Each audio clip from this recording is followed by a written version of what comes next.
Hello, and welcome to Sobercast, where we provide AA speaker meetings and workshops in podcast format. We're an ad-free podcast, and if you enjoy listening, please help us be self-supporting by visiting Sobercast.com, look for the donate link, and drop $1 or $2 into our virtual basket. We hope you enjoy the podcast. Have a great day. Hi, everybody. My name's David A. And I am an alcoholic. And only because of God's grace through the miracle of Alcoholics Anonymous, I have not found it necessary to, nor have I taken a drink of an alcoholic nature since April the 20th, 1967, and for this I am so thankful. And first of all, I want to thank whoever is responsible for allowing me to come and share me with you and you with me. And so we have a lot of time this afternoon, and we'll have a lot of fun if you want to have a lot of fun. When we get into our traditions in Alcoholics Anonymous, a lot of times, a lot of our members, they say, oh no, good God, that's something else.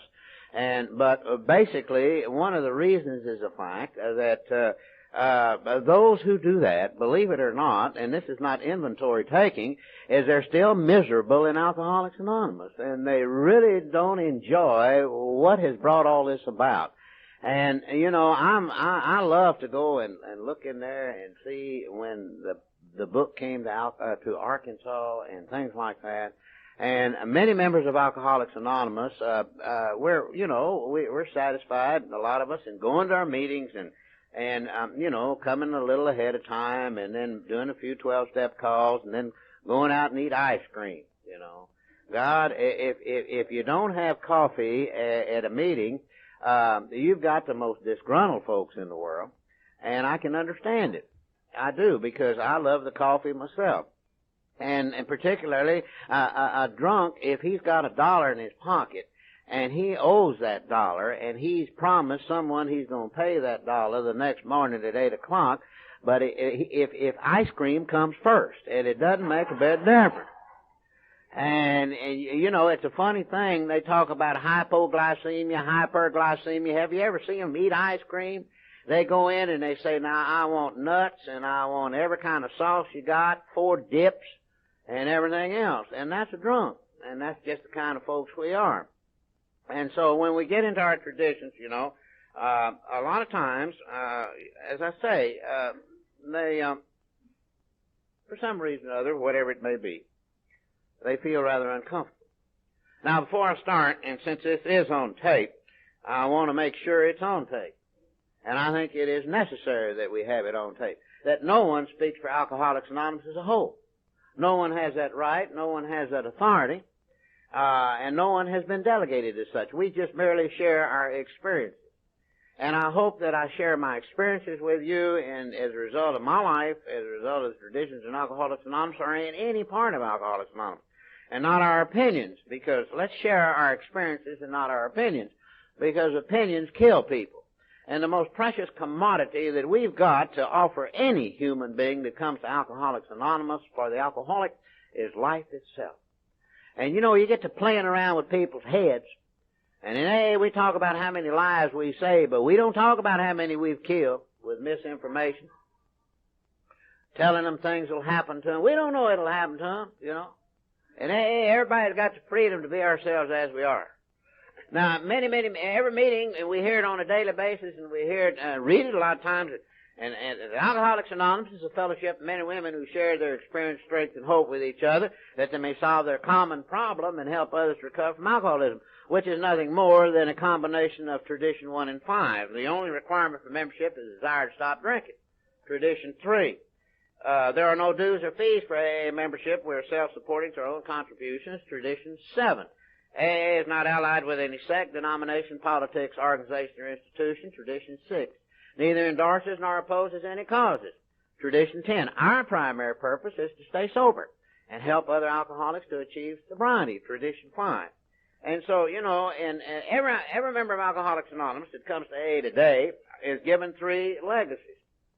In the first legacy, it wasn't that way when AA first started, and it wasn't that way until our traditions were adopted, and in 1950, basically, although they were written in the 40s by Bill, and at the first International Convention in Cleveland in 1950.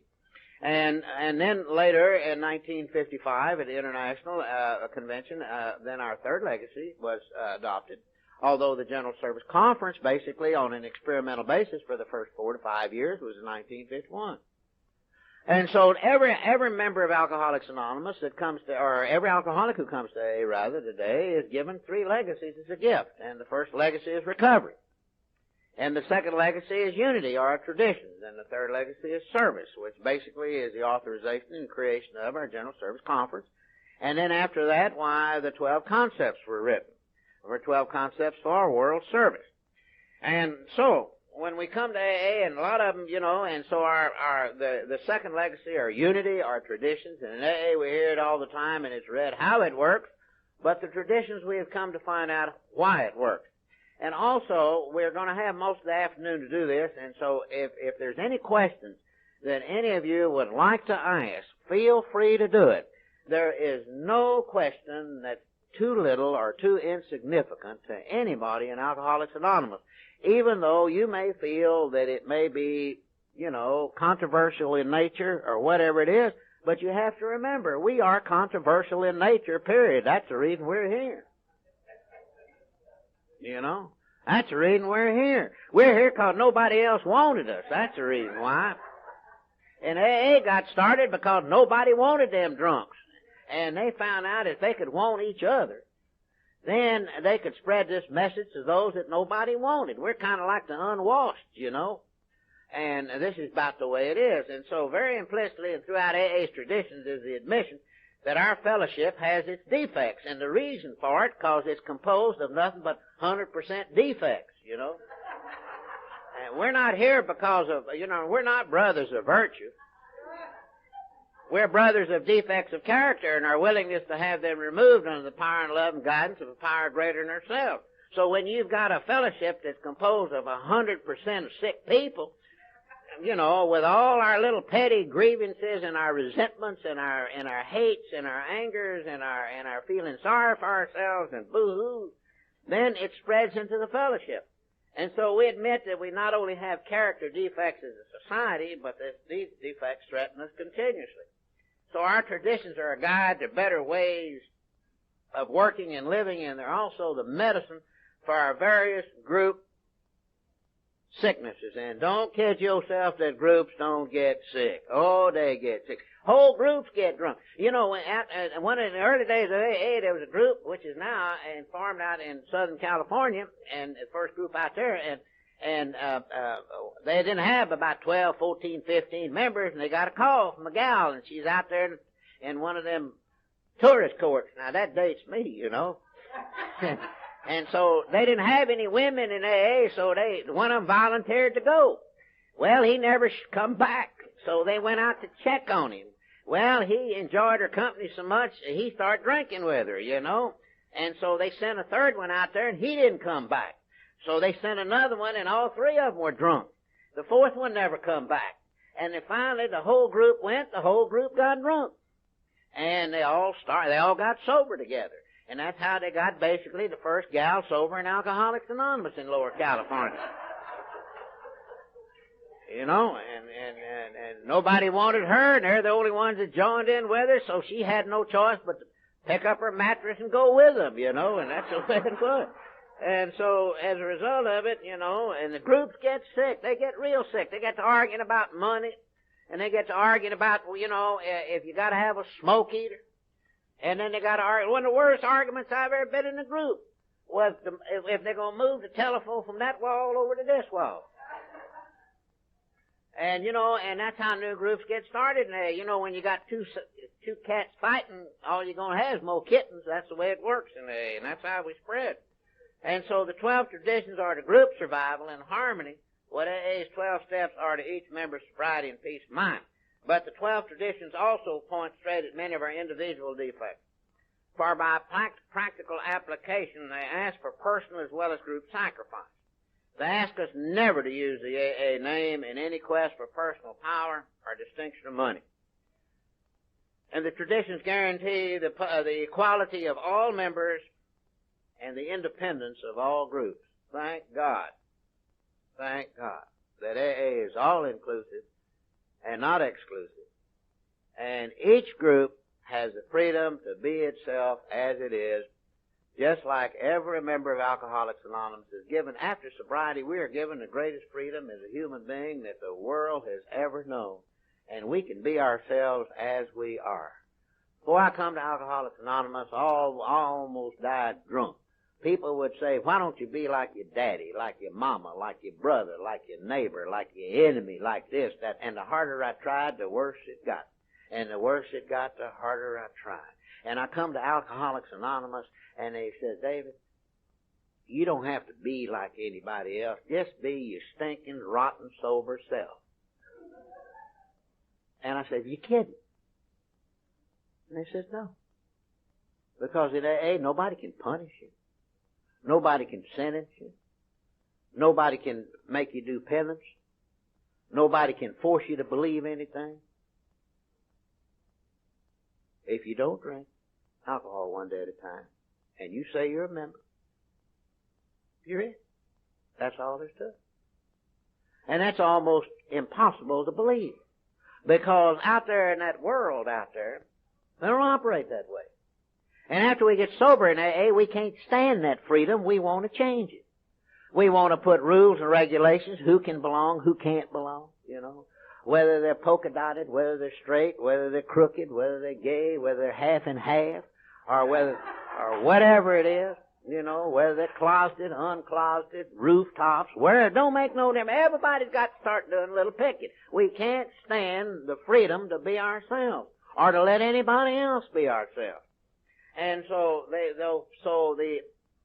ask us never to do those things, because they show us, the traditions also show us how we can best relate ourselves to each other and to the outside world. And the traditions also indicate how we can best function in harmony as a great whole, and so for the sake of the welfare of our entire society, the traditions just simply ask, pardon me, that every member, every group, every district, every area, every region, every country in AA shall lay aside all desires, ambitions, and unwanted actions that could bring among us a serious division, or lose from us the confidence of the world at large. Many, many members do not realize how well AA is respected. Maybe that is Alcoholics Anonymous and what it stands for. Maybe some of our members are not well respected in the world, but then after all, we're not saints. And as a result of it, back in the old days, when the United Nations moved from San Francisco to its present site, and United Nations headquarters in New York City, why, one of the first ones to address the United Nations was former President Herbert Hoover. And he got up, and for 20 minutes, he talked to them about the United Nations and the conditions in the world. And he also, but for most of the 20 minutes, he spoke to the United Nations on the subject about, he found that there was a fellowship with a set of principles. And the fellowship was called Alcoholics Anonymous. And if the world would live by the principles that AA has for its recovery program and its fellowship and its philosophy, that the world would be the finest place in the world to live in.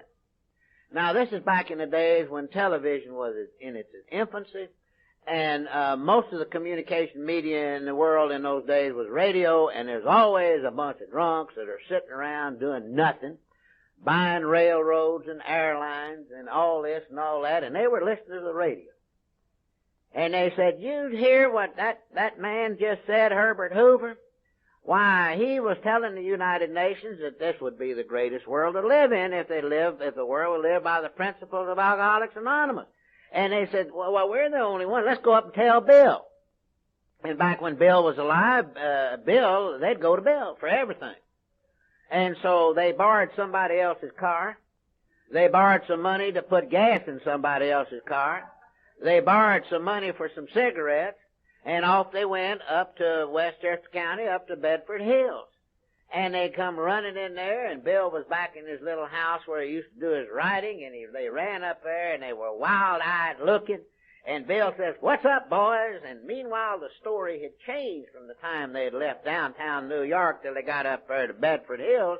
You know, us drunks, we don't lie. We just embellish a little bit. And they said, "Bill, old Herbert." Now, he went from former President Herbert Hoover to old Herbert. Old Herbert was down there at the United Nations, and he was telling them that, by God, if the world didn't live by them, the world would blow up. Bill said, "Live by what?" He said, "The principles of AA." And Bill, we're the only ones that know anything about Alcoholics Anonymous. And Bill, and Anna knew Bill, and met Bill, and heard Bill, and he was a real drunk. I mean, just a real drunk. And smoke, you talk about, now I'm gonna tell you something. He had a real alcoholic smoker's cough. One of them kind that would start at your toenails and come all the way up. And you'd have an aftershock for 5 minutes, you know, just go on. And old Bill with that long turkey neck of his and smoking them cigarettes, and he even got excited. He said, "Well, Bill, guess what? If we're asked to run the world, we're the only ones that know anything about AA, and we're going to be, we're going to be in striped breeches, and we're going to be in swallowtail coats and them celluloid collars, you know, with them wings turned up. We'll be riding around in them big limousines with flags on the front, having diplomatic immunity. We can park in front of fire plugs and speed all we want to. Go through red lights and everything." And he got excited. Can't you just see a bunch of drunks running the United Nations, you know? And you turn on your television in the morning, and this announcer comes on, and he's in shadow. He said, "Good morning, world. My name is David A., and I'm an alcoholic. And we're down here at the United Nations, and we're going to open this meeting this morning with a moment of silence followed by the Serenity Prayer. And for you civilians who don't know the Serenity Prayer, the words will come along the bottom of the screen, and y'all say it with us. And after the Serenity Prayer, we're going to read a portion of chapter 5, How It Works. And the ambassador from Russia is still having a tough time understanding it, so we're going to ask him to read a portion of chapter 5, How It Works. And then on the agenda today will be honesty, open-mindedness, and willingness. And we be sure and return to this television station at 5 o'clock for a very important news announcement. Because we understand confidentially that the ambassador from Iran is going to take his fifth step with the ambassador from Iraq, you know. And then Bill said, wait a minute, boys, wait a minute. They estimated about that time how many millions of alcoholics had in the world, 9.5 million, 12, you know. They're kind of like AA membership, you know. And we're kind of like the Baptist church, you know. Once we get on the rolls, you never get off, you know. Whether you're a sinner, saved sinner, died sinner, or flying sinner, don't make no difference. But in AA, we don't keep those kind of records because we really don't know. We really don't know. When the sun went up all over the world this morning, a lot of members are sober in AA. But when the sun goes down at 5 o'clock this evening all over the world, a lot of them that woke up this morning, the members of AA, won't be members of AA. That's how little we know about stopping drinking. You know? And so Bill got excited. He said, wait a minute, boys. He says, you know what? He said, we're not all things for all people. We've got all we can do to take care of our own kind. And so the 12 traditions, and I'll tell you another experience of how the world and what the world thinks about us, the heads of states and governments. At the World Service meeting, which was held in 1982 in Mexico City, outside of Mexico City. And I've had the wonderful experience of being your delegate to the World Service meetings. And the one in 1982 in San Juan del Rio, Mexico, and in this past October in New York City. We have it every 2 years. And every fourth year it's back in the United States. And every other fourth year it's outside the North American continent. And so, delegates from all over the world attend that have a service structure. And as a result, when it was announced it was going to be in Mexico, one morning, our general manager received a transatlantic telephone call from South Africa. And the two would-be delegates from South Africa were on the phone explaining to our general manager that they would not be able to attend the World Service meeting in Mexico because South Africa and Mexico did not have diplomatic relations and due to their political climate that they have down there. And they wouldn't be able to come.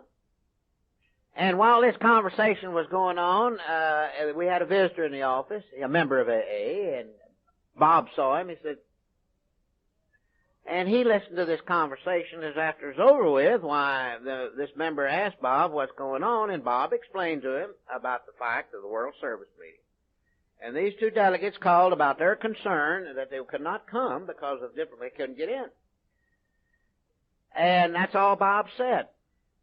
And the member said, thank you for sharing this thing with me, and he left. And he went back to his job.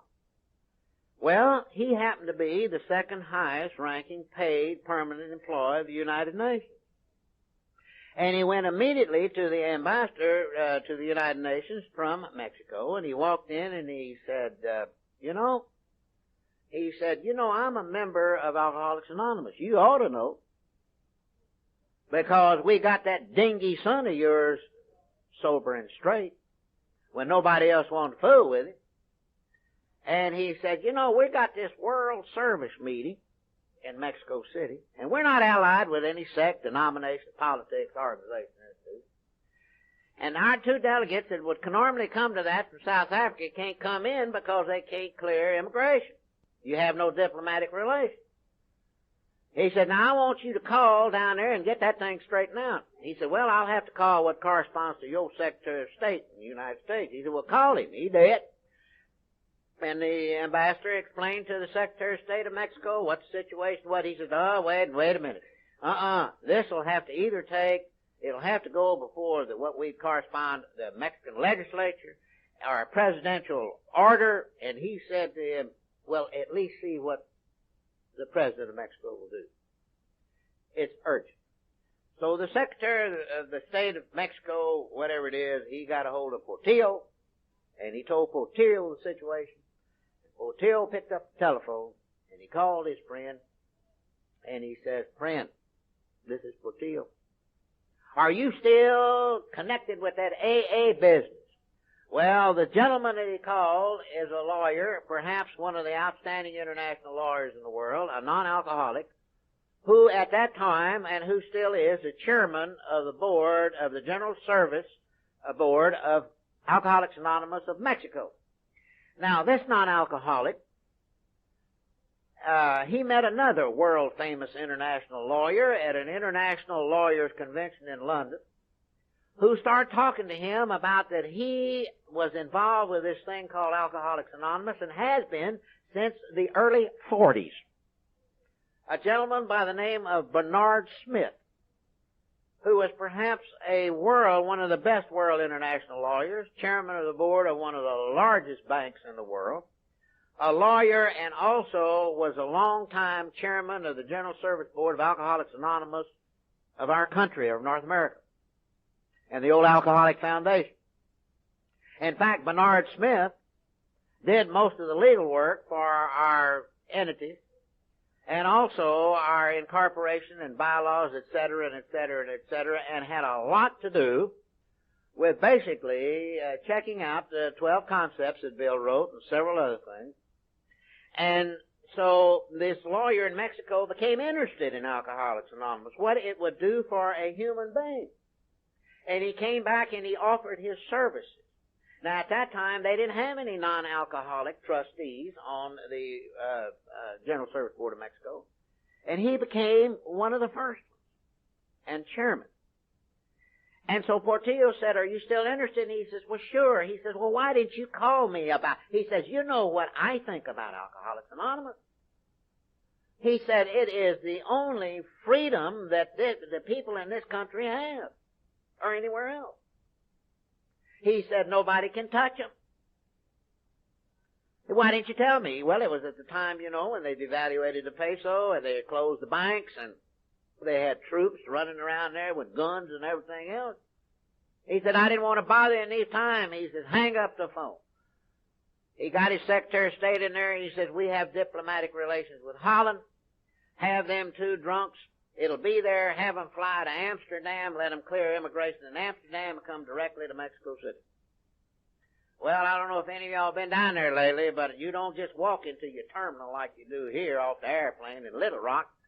They put you on one of them buses way out there somewhere, and they bring you in, and you're in a sterile area. Nobody is between you and immigration, and nobody is between you after you lose immigration customs except folks got guns on. And them two drunks get off of that thing in this sterile area, and there are three drunks there with signs on them, World Service Meeting. And they ran up to them and hugged them, and they said, come with us. No, we don't go here, we go down here. They went down there, and they doing all the talking in Spanish, and they told them, here they are. And they said, where are your papers? Give them to them. Boom, they didn't even look at them. And they took them right through customs, and that's how they got into Mexico City. Well, when the World Service meeting's over with, them two drunks from South Africa got word could they get out, you know. And so, one of them, and incidentally, one of them, he's blacker than his face, but he was not black. He was a Muslim. The second oldest living continued sober member of Alcoholics Anonymous in South Africa. And in AA, we have no color line. And so the same three drunks that brung them in there took them back through the same process, stayed in the sterile area until they left. Now that's what heads of state think about Alcoholics Anonymous. Heads of state in the Soviet bloc are beginning to ask a lot of questions about Alcoholics Anonymous. Particularly when they found out that atheists in Alcoholics Anonymous can stay sober. Agnostics can stay sober. That you don't have to believe anything. You don't have to do anything. You can drink if you want to. You ain't even a member anymore. And it leaves it up to the individual's innermost consciousness of basic human integrity and honesty in the fiber of a human being. And that is perhaps the reason that AA is the only free fellowship that's left in the world today for an alcoholic. And so the 12 traditions of Alcoholics Anonymous stand as a sacrificial character of our life together and the greatest force of unity that we know. Tradition 1. Our common welfare should come first. Personal recovery depends upon AA unity. Probably no society, no fellowship in this world sets a higher value on the personal welfare of the individual member than does Alcoholics Anonymous. But long ago we found that the common welfare had to come first. For without it there would be very little personal welfare. I'll ask you one question. How can we be free people in AA if our fellowship isn't allowed to stay to leave us free? Free of alcohol and in a way to be free of self. That's a tremendous freedom. Our individual sobriety depends upon the group, and the group depends upon us, and that's live and let live. And so unless we curb our individual desires and ambitions, we can damage what? The common welfare of the group. I'm going to give you two practical examples. I've been involved with all of them. One of them is a noisy, wet drunk. And today in AA, we don't see this as often as we used to, and I don't know the reason, and maybe it's good. But you don't see it anymore. There are a lot of groups in Alcoholics Anonymous, after they get sober, ain't seen a wet, sloppy, falling out of his chair drunk, drugged to a meet, you know. And I'll tell you, your group hadn't lived till you got one of them in there. And they used to bring them and put them on the front row. And they'd sit there and hold him there to keep him sliding out the chair, you know. And they'd say, they'd tell whoever's talking that night, well, we got a new wet one and he's going to be on the red row. And you talk to him. They'd instruct you what to tell him, you know. And you ain't live till they fall out and they burn up the rugs, you know. And I kind of like that, because then you know it's you, it's there. The rug is there for what it's supposed to be there for, you know, and mess up everything.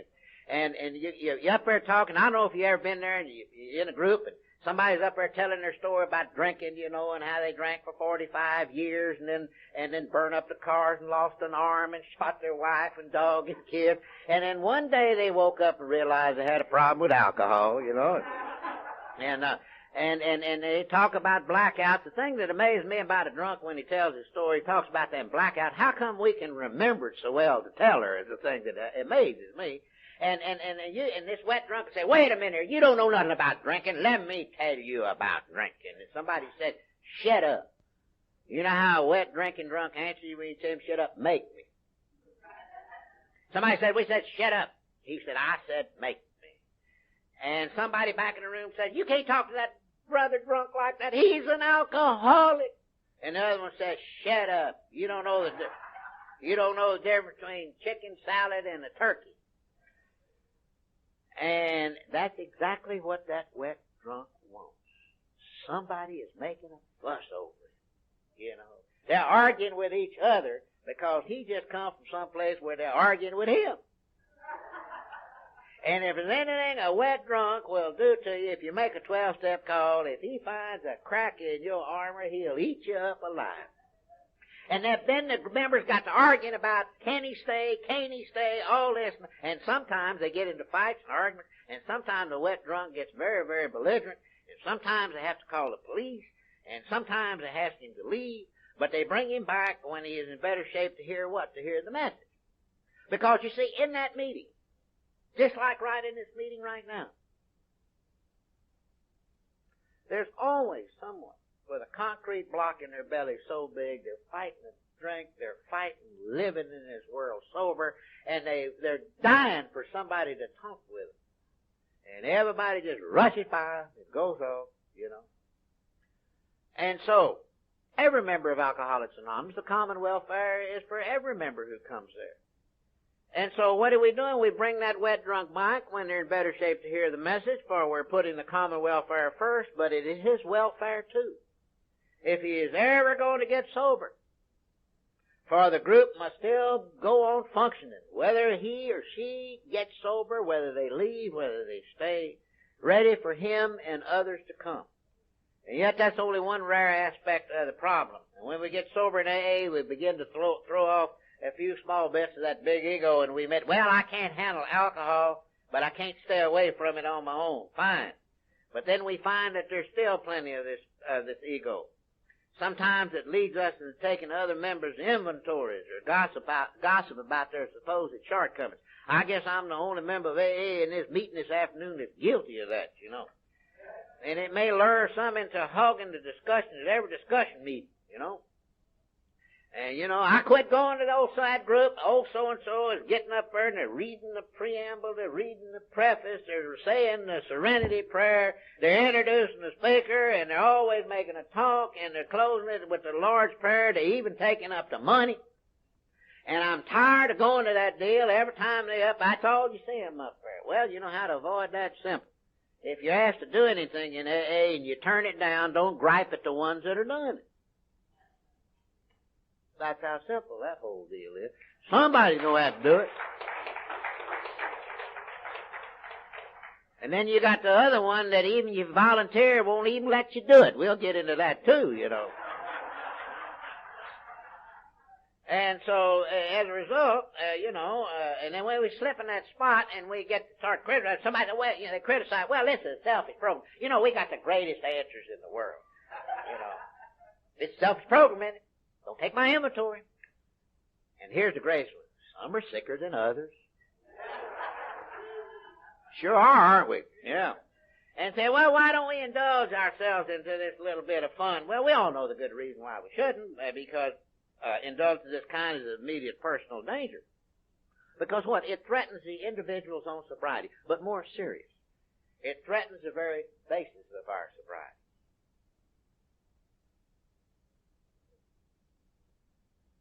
It's a privilege to be a member of Alcoholics Anonymous and an AA group. I have to ask myself all the time, how come I have been so fortunate? Because when I come to Alcoholics Anonymous, the only other place that I could be a member of was locked up for my rest of my life in a penitentiary. are in an insane asylum. And in the free world, to be a member of Alcoholics Anonymous and to come and go. That's the basis of where I found my sobriety and a way to live it. And that is the AA group. Because self-righteous gossip can and will damage a mutual trust is vital to have a group. The compulsive talker can ruin an effective discussion meeting.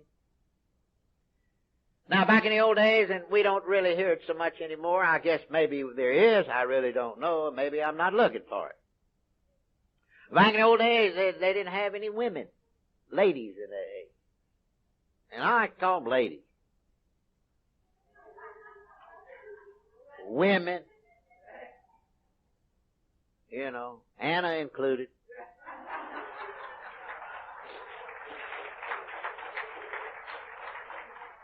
And so I've known her a long time. And, you know, and they didn't have it, the opposite sex. And so, and you know, they didn't. And when the first one come to Alcoholics Anonymous, my God, they said it's going to ruin AA. That no woman was an alcoholic, you know. She had problems other than alcohol, you know. And she wasn't a real alcoholic. And so as a result of it, well, when the first one to get sober was a gal by the name of Florence Rankin. She got sober before Marty did. And old Florence, she come into AA about the time when they were writing the book of Alcoholics Anonymous. And they hadn't named it yet. They didn't know what to name it, and they were sitting around writing one chapter and sending it out to Akron for their changes and backwards and forwards. And they got down to where it's pretty getting close, put the book out. Florence come in there, and they were arguing one night about what they're going to call the book.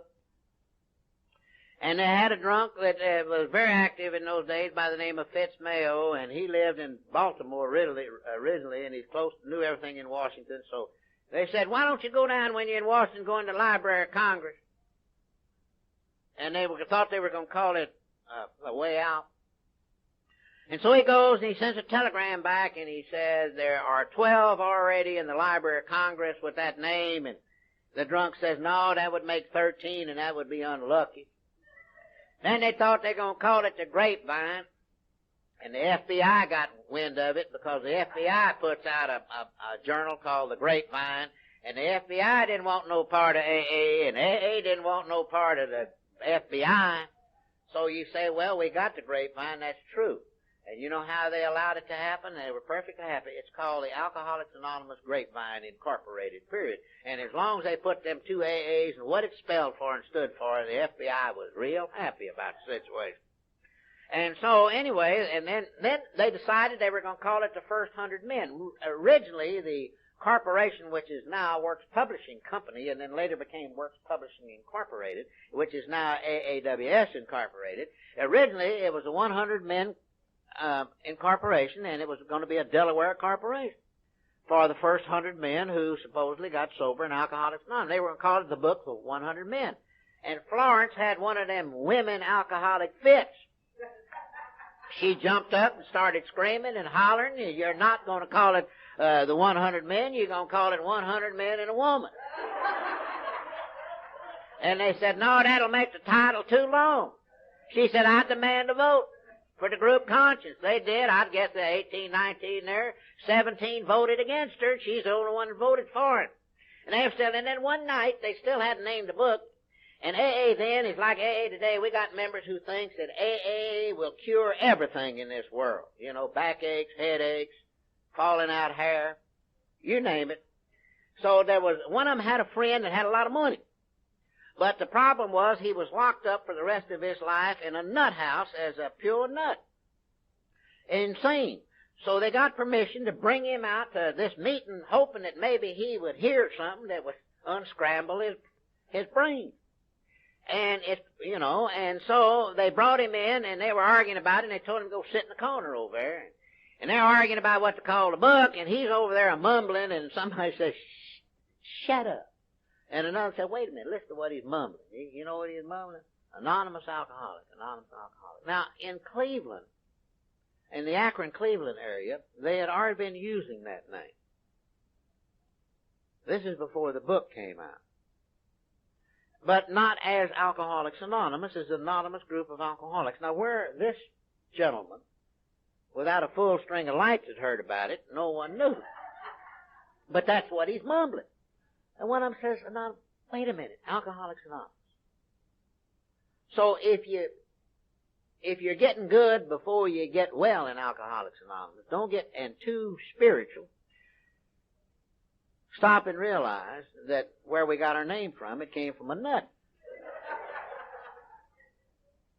You see, ours is a total synthetic recovery program and synthetic fellowship, because it came from everywhere.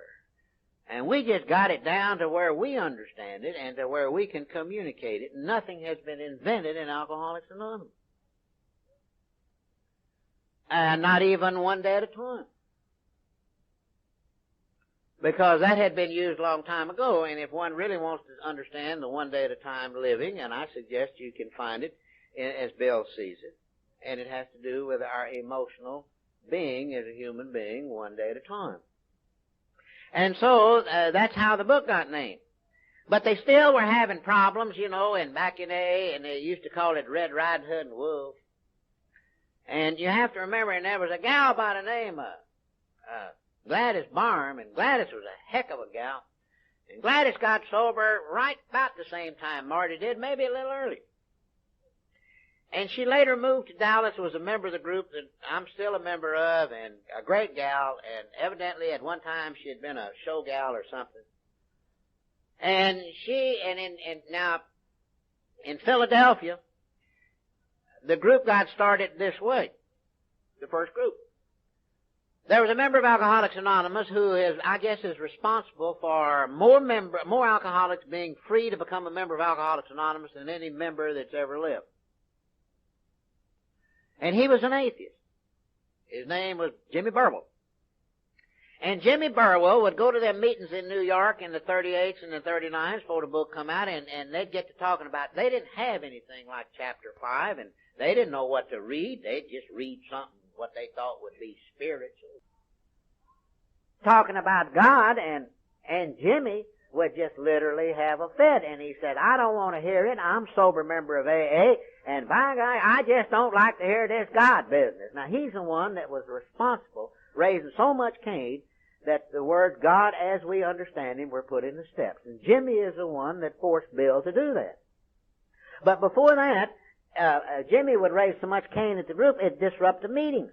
So the group would call everybody but him and tell him where they're going to meet, and he never could find the group. But the problem is they were running out of places to meet to hide from Jimmy. Well, they went to Bill and they said, we got to get rid of Jimmy. He's just raising 9 kinds of Cain. And Bill and Dr. Bob formed an automobile polish company, and they put Jimmy on the road selling it, and they made him sales manager of a one-man sales force of automobile polish that they never was going to manufacture to begin with, but just to get him out on the road. So he gets about 90 miles away from New York City, Philadelphia, and he does what any good sober drunk needs to do. He goes and gets him a wet drunk, and he starts talking to him. And guess what? This drunk took the bait. So there started a group. You have to remember the group, when 2 or more alcoholics are gathered together for sobriety, they may call themselves an AA group, provided they are self-supporting through their own contributions and have no outside affiliation. And so they started this little group in Philadelphia. And they used to put a blurb in the newspaper. They said, if you have a problem with alcohol and you want to get fixed, they called it fixing drunks in them days, sort of like veterinarians, you know. And you want to do something about it, get fixed. This meeting meets here, and it was in a hotel. They put it in the newspaper. And so, and they used to have, at that meeting, in those days, they used to have a guard outside the door. They'd lock the door to close meeting. And so only real alcoholics could come to the meeting. And in comes old Gladys into that hotel, and she's just drunker than an $8 bill. And she has on one of them flapper dresses. She used to be a show gal, and she had a little hat with a feather up the top of one of them. They say a half net across here. And I've met some of the people that knew that. and with them fishnet hose and them spiked heels and them thongs wrapped around her ankles and just drunker than a billy goat with a big old purse, and she comes a-reeling in there, and she's got this little piece of paper out of the newspaper, and this man says, "What do you want?" And she said, "Is this where you fix drunks?" He said, "You go over there." And she said, "What's over there?" "That's where them others meet." Well, in them days, they didn't call it Al-Anon, and the only reason a lot of the drunks could get to meetings is because the wives were the only ones that were working, and the only ones that had any money and could drive. And so, they used to meet over there and have a meeting over there, and that's it, And he said, "You go over there with them." And she said, "No, I got trouble with alcohol, and I want to get sober, and I want to get fixed." He said, "You go over there." And she said, "Are you a phony or something?" "Who's meeting in there?" And he said, "Alcoholics." She said, "I'm one, and I'm going in there. You said I could come." He says, "No, go over there." With that, she reached down and took off one of them spiked heel shoes, and she started beating on that drunk, and darn near beat him to death. And finally, when he got a breath or two and one eye was still open, he says, "Well, if you feel that way about it, go in." Of course, he had no choice. She's going to kill him. Well, that alcoholic happened to be Ebby Thatcher. And Ebby Thatcher was our co-founder, Bill's friend and sponsor. He's the one that carried the message to Bill.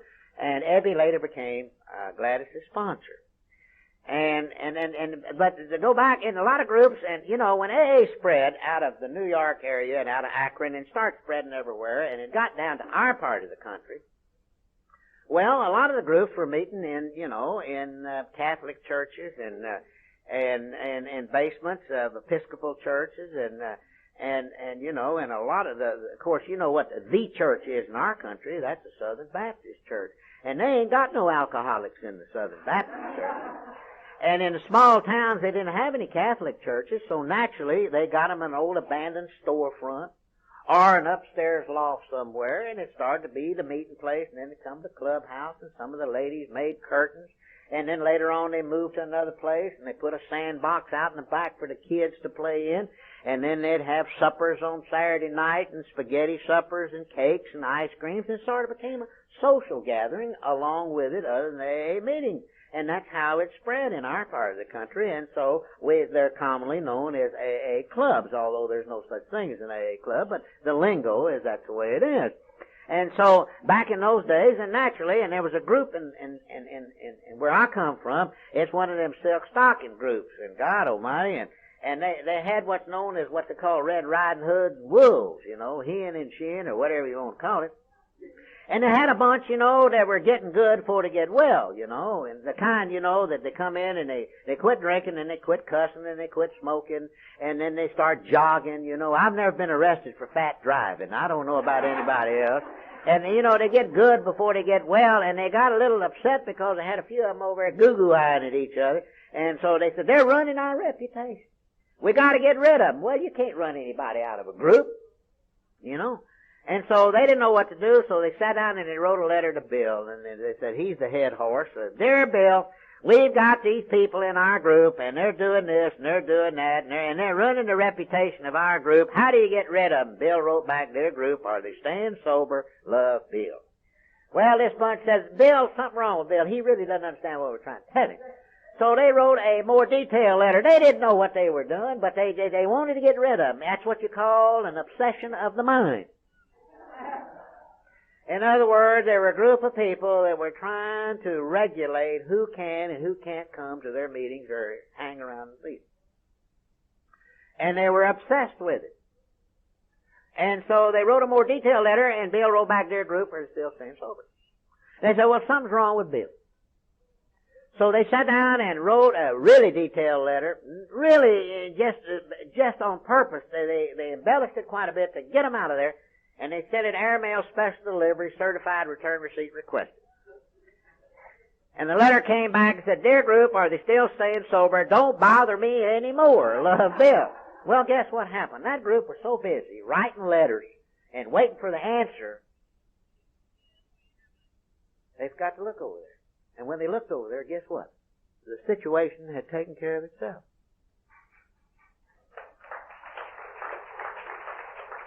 And I am so thankful that was shared with me in my first 5 or 6 years of sobriety. I mean, weeks. Because right there and then I found out there that I had all I could do one day at a time to take care of my relationship with my Creator and quit worrying about what somebody else is doing. I remember that there used to be an old obnoxious, I thought he was obnoxious, big old fat old boy. He'd aggravate everybody, and particularly the young ladies in the group, and not in a sex way, but just, just ugly things to them, and he just hated the opposite sex. And one day I said to one of them fellas that got sober, I believe when Coolidge was president, I said to him, how is he staying sober? He said, that's God's business. I said, what are you talking about? He said, by God, you don't believe it? You go in the kitchen and you look up and you ask God whose business that Dick's staying sober. I was bad to be around a bunch of folks that were bad to send me in a corner. But like I was a kid with a dunce cap on, and like in school. And I went in the kitchen and I said, God, whose business is it that Dick's staying sober?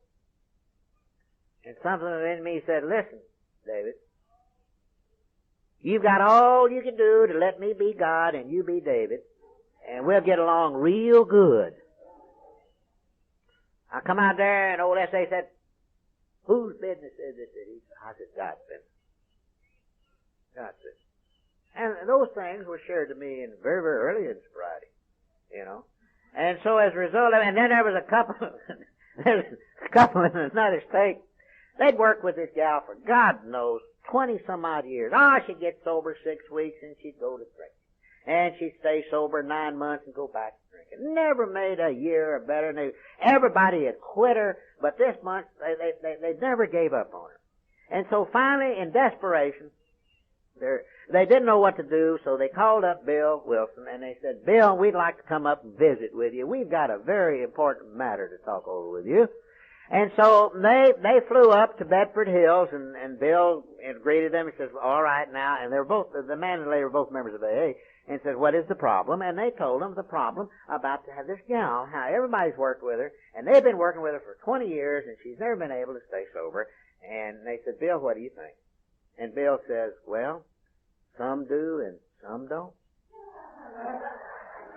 And when that couple got back down to South Florida, they realized they paid for 2 round airplane tickets to hear Bill say, some do and some don't. And so as a result of it, we find in AA we're not having any more sex difficulties than in other societies, perhaps less,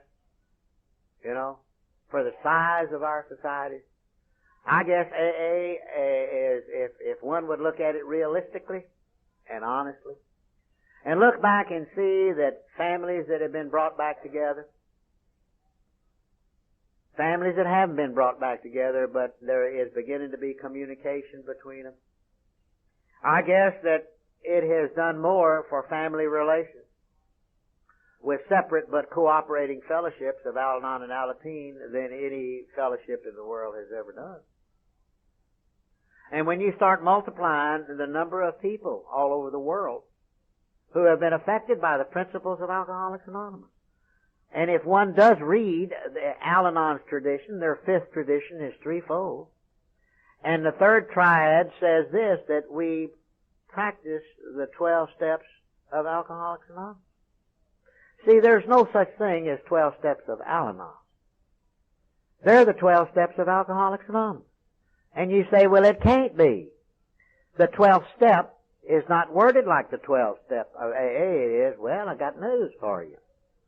In the multilith copy of the Book of Alcoholics Anonymous before the big book, the Big Red was printed, the first printing, the 12th step, you read, having had a spiritual experience as a result of these steps, we tried to carry this message to others, especially alcoholics, and to practice these principles in all our affairs. And so when Bill was traveling around the country trying to sell the traditions to the groups, and Lois asked him, how are the families doing? He said, they ain't doing too well. There's no communication. The alcoholic has found a spiritual way to grow, and the family's been relegated over there, maybe to bake cakes or something else to come along for the ride. And there's no communication. And he says, Lois, why don't you and Ann, now Ann was not Ann Smith, but a lady out in California, see what you can do about for the families, and that's how the family group got started, which is now known as Al-Anon. And she said, well, Bill, if we're going to have communication, will you loan us the 12 steps or give us the 12 steps? And he says, well, we borrowed from everything and everybody, and so they used basically what was in the multi-list copy, and having had, which is then the step had been changed to having had a spiritual awakening in the 12 steps, and we tried to carry this message to others, and they eliminated, especially alcoholics. And so that's how that came about. And Al-Anon's fabulous success as it is today.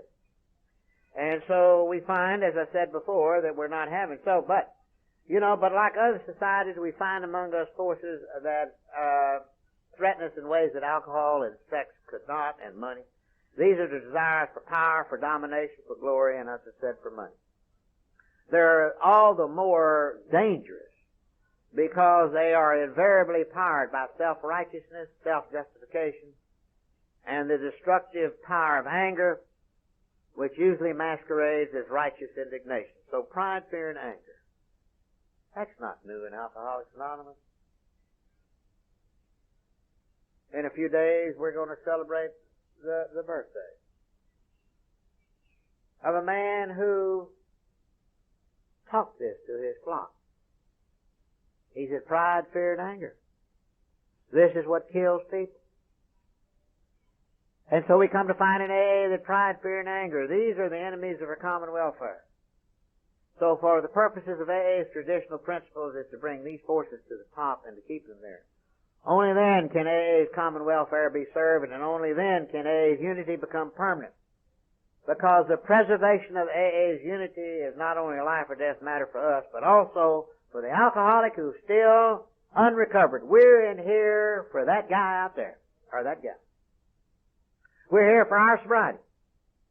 And if we don't stay sober, and if we don't have a group to where alcoholics out there can come in and get as good a break and benefits as you and I have got, then AA, something's going to happen to it that we wish that it didn't.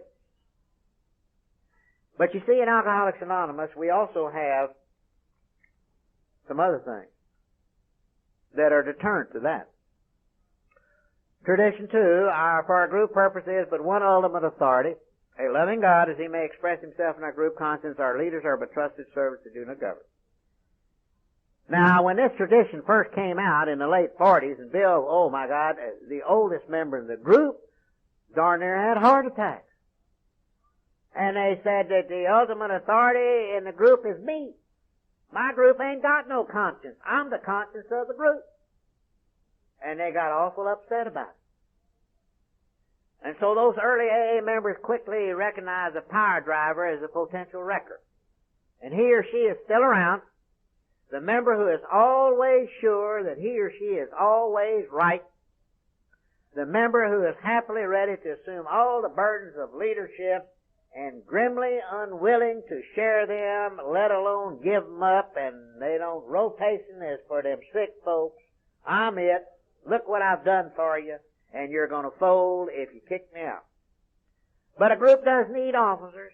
How can we cope with this dilemma? Well, Tradition 2 provides the answer.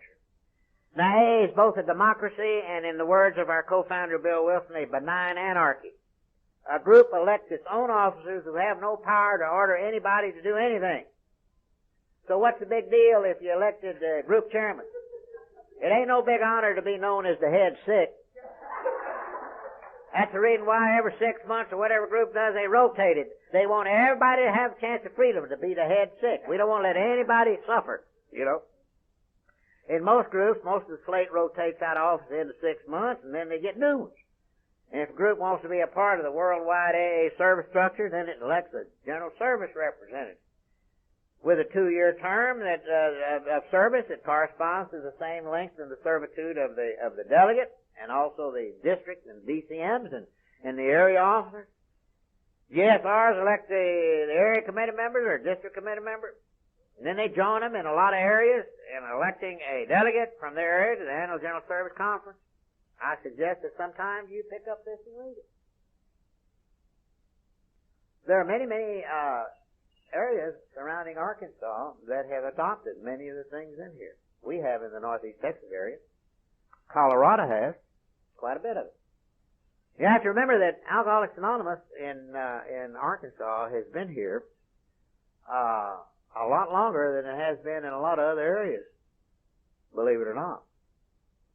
And it's been here a long time. And so, and as a result, and then the area elects a delegate to the General Service Conference.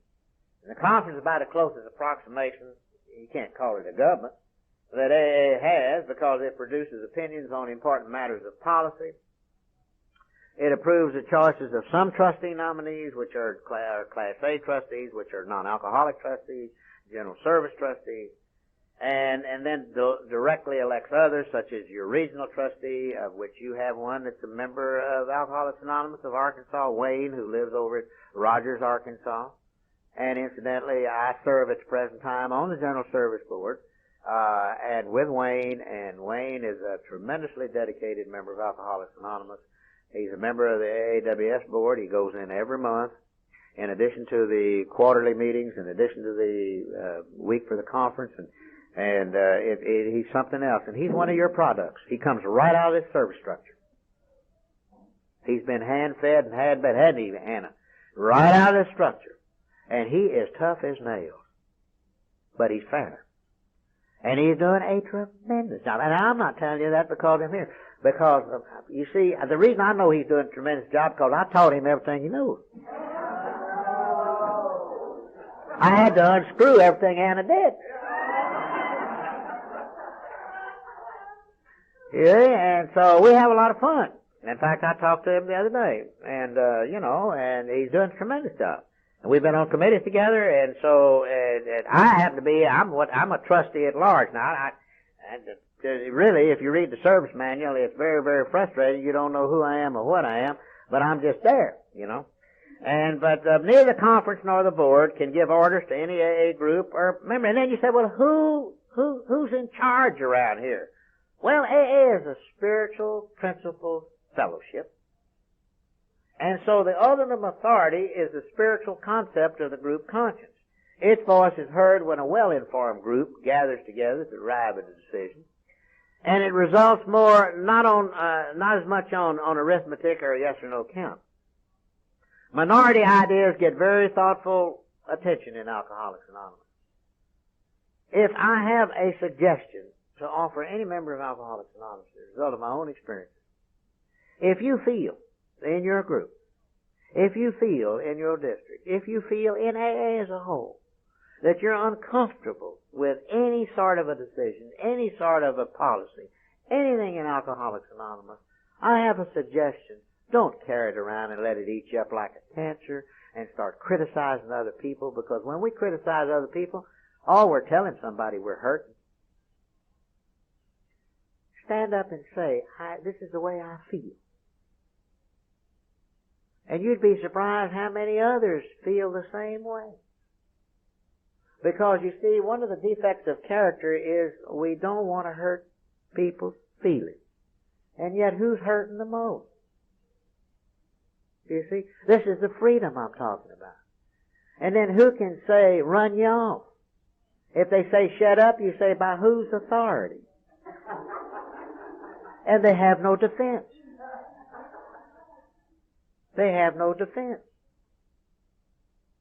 That is in an AA group or AA structure. What about that annoying character who's always sure he's right? You better listen. This time they could be right. If they're wrong, then they will remember the first tradition as well as the second, go along with the decision of group conscience. Does this notion seem cloudy? Well, let's think back to our first AA meeting. The presence us newcomers felt in those rooms was the same as a group conscience. It was real. They welcomed us in. They didn't set up any barriers. They didn't set up any rules. They didn't set up any regulations. Well, you're going to say, well, where does AA get its direction? Who runs it? And this is a puzzler for every newcomer who comes to Alcoholics. Now, you mean you don't have any presidents? You don't have any senators? No, all we just got just drunks. That's all. And as a result of it, nobody can compel, as I said before, you can to pay any dues.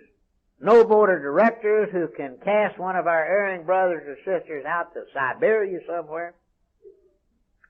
And the outside world looks at us and members look at this can't be so. There has to be a hidden gimmick somewhere. Then they ask to an experienced AA member if this tradition works, and this member say, "You darn right that it works." Well, as a result of it, it was all brought about by AA's experience.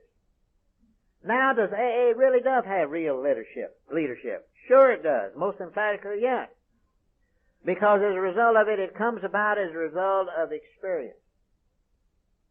We uncover our true leaders in Alcoholics Anonymous through the committee system in AA. That's how it comes about. Not through appointments, not through personality, not because somebody's a glib, silver-tongued talker. But it comes as a result of people who have become to live the program, and when they get up, they talk fact, they share experience and not opinion, and the members are willing to walk with them and follow. You see, in AA, the reason that we operate the way we do is real simple. It's because we don't like to be ordered around to do nothing. You can't tell a drunk nothing. That's the reason why we're experts on nothing. So we don't like to be hollered at, we don't like to be screamed at, we don't like to be told what to or what not to do. And so as a result of it, this is one of the greatest spiritual concepts that we have. And I'm going to spend a few moments on 3, and then let's have a break if you want to ask questions, and then we'll have coffee, and then we'll go on, because this is a goodie. And we're going to talk about them pew addicts, quote, quote. We're going to talk about them half and half, quote, quote. We're going to talk about, dual problems, triple problems, quadruple problems. And that long lost soul, the pure alcoholic with no problems. Well, tradition 3, the only requirement for AA membership is a desire to stop drinking. Now, I'm going to be very serious for a few moments. And one thing. Now, we have to remember that in this tradition, it says the only requirement for AA. We have to remember now the name of our fellowship, Alcoholics Anonymous. We also have to remember that members of Alcoholics Anonymous were, are, and will always be, unless it's changed, have been, are, and will always be alcoholics, even though we may have other problems. And so the other problems naturally come about in our talks, in our own personal experience. You see? And so the only requirement for AA membership is a desire to stop drinking. Now, it's very obvious that if you ain't ever drunk alcohol, then what's the desire to stop drinking it? Now, we're not talking about Welch's grape juice when to stop drinking in AA, And so, in AA, the best way to do this whole deal is this. We really don't have to be concerned. The agent that brings us here will force us to stay or it'll eliminate us, one of the two. And I don't care how drunk gets to AA. If he's shot out of a cannon, if he's barbed wired and trussed and thrown in here, it don't make any difference to me. What you want to do after you get here, that's all. And so we have and are still very concerned about our membership. In fact, when strong and heavy publicity first came AA's way, even today, when there's more publicity about alcoholism than ever before, many groups, and it's only natural, they become scared, and they say, won't all kinds of odd people show up? They'll have complications, alcohol mixed with pills and other things. And you know what? Every kind has showed up. They certainly have. In the older days, and even today, they talk about that mystical character called a pure alcoholic. No complications. You understand? Just a guzzler. Well, many who come to AA actually thought they were like that themselves. And therefore, when the members begin pouring in, then they've got to worrying about, won't there be some mighty odd people? Won't there be criminals? Won't there be social undesirables and degenerates? And that's nothing more than snobbishness and smugness, basically brought around by the innate fear of human beings. And you know, we simply do not know who's going to show up. And you know what, since AA's inception, every kind of a human being that's an alcoholic have found their way into AA. You say, well, isn't every organization entitled to a rule for membership? Why did AA decide to forego this privilege? To be all-inclusive and not exclusive. And that's easy. Early members tried it the other way. It didn't work. And so as our fellowship was nearing its 10-year mark, the office, which at that time served as the general service, or as the world headquarters in those days, asked all the groups that were in correspondence to list their rules for membership and send them in. And they did. And if all the rules that were sent in were been enforced in AA everywhere, it would have been impossible for any alcoholic to be a member of AA. Our two co-founders couldn't be a member because they came to AA with the quote, so-called quote, dual problem. You know, if you read Bill's story, you know, alcohol and sedatives, and Dr. Bob, alcohol and barbiturates. Now, sedatives, today they got different names. In them days, they used to roll them in like cigarette paper and potions and powders, and you take them, go up and down with gin. That's what Bill liked to drink. Dr. Bob was a doctor. He was high class. You know, isn't it amazing the type of people that the co-founders of AA? Here was a drunken, busted stockbroker, and the other one was a drunken doctor, and he was a rear-end doctor at that. Now, isn't that something? Now, how about that for a bunch of drunks that are co-founders of AA? He was the fancy name for it is a proctologist. Yeah. Little did he realize that he'd worked on a lot of alcoholics, and he almost found the answer because he was working in an area where the alkies really brains are, you know. You know, believe it or not, sure, in AA, yeah, you betcha. We're wired backwards, our kind. Our brains is in our rear end, and our rear end's in our head. That's the precise reason we can't sit in a meeting more than an hour. We wear our brains out, you know.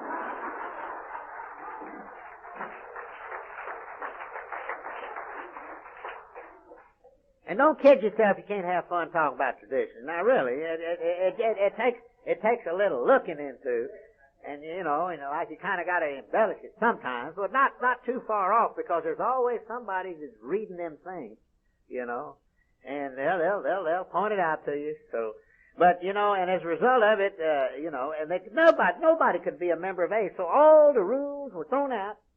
There's one sentence, tradition 3.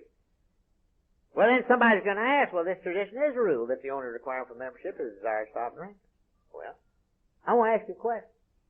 Who determines in AA whether or not a newcomer qualifies, how alcoholic they are? I don't know about you. I've been in lots of AA groups all over this world, and I ain't ever seen an instrument they can stick in and up and down and through an alcoholic to tell you how alcoholic you are. This deal ain't like pregnancy, you know. No. When you got her, you got her. This ain't a 9-month deal. You can't abort it. That's what gives them churches such a hard time about alcoholics. You know, they got us. You know, we're here. Thank God we've got a solution. And as a result of it, so nobody, in other words, qualifies whether anybody wants to stop drinking. I don't know about you. I can't look at an alcoholic and say, you're going to stay sober the rest of your life. I don't even know if I'm going to stay sober the rest of my life. I hope I do one day at a time. Nobody. That is the individual's own business. Because you see, in Alcoholics Anonymous, we have no definition of alcoholism. We've got descriptions of an alcoholic.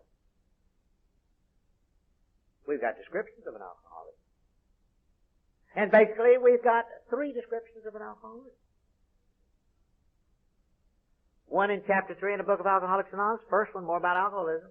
There are men and women who've lost the ability to control their drinking. The second one is in chapter 4, we agnostic. That is, if you decide you and are unable to stop drinking, if when you honestly want to, you cannot stop drinking. Yeah.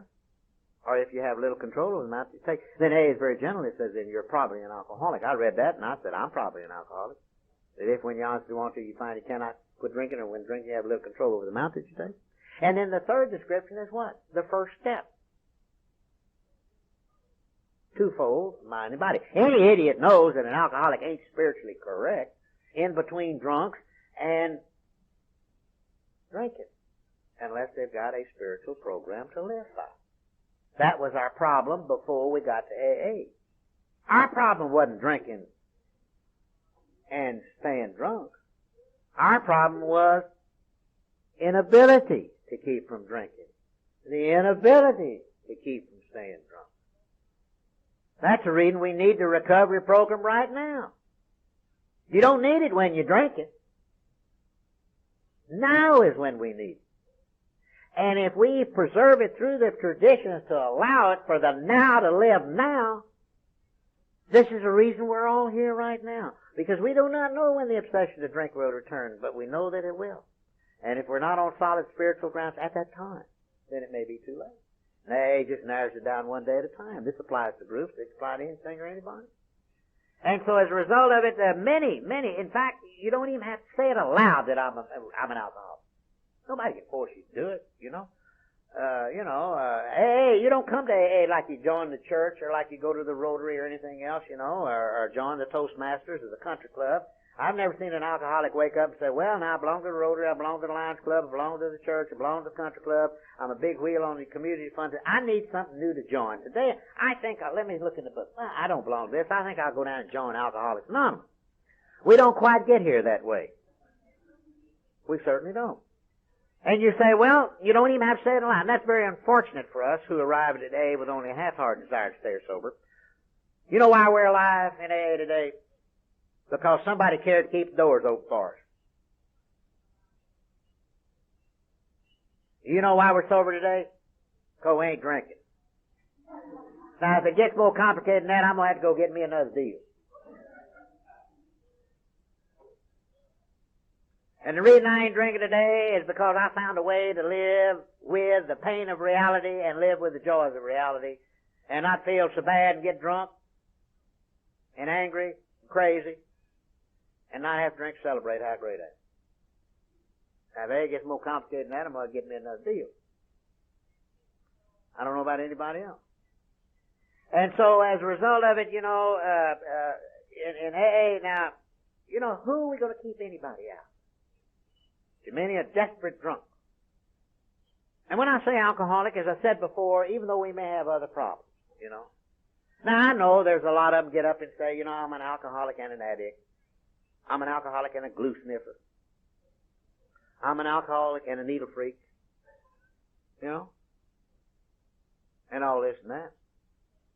And that's okay. But after they stay in AA for a while, it's utterly amazing. 4 or 5 years down the line, hi, I'm an alcoholic. All the way down the line. Sooner or later, way down the line, you know, way down the line. And you don't have to pressure them about it, you know. And leave them alone, you know. Leave them alone. And, you know, one of the greatest things that's happened to Alcoholics Anonymous didn't happen it happened, yes, it really did. AA is really responsible for it. And that is, let's be realistic. You see, when treatment modalities came into existence, and the bottom line is money. And so as a result of it, they call it chemical abuse or chemical recovery, and in it, not only alcoholics, but straight addicts, coke addicts, you know, right down the line. And so they intermingle with the drunks. And then they'd go to open AA meetings, and then, or vice versa, bring in. And so, when it was time for those who didn't have an alcohol problem, they had no place to go. And the only thing they knew was AA. They would come on, go. And then they get into closed meetings, and they get to talking about shooting and snorting and all this, and somebody would raise 9 kinds of Cain, you know. Did you ever drink? Well, if I would have drunk, I'd have been an alcoholic. And they said, no, that's not it. That's not it.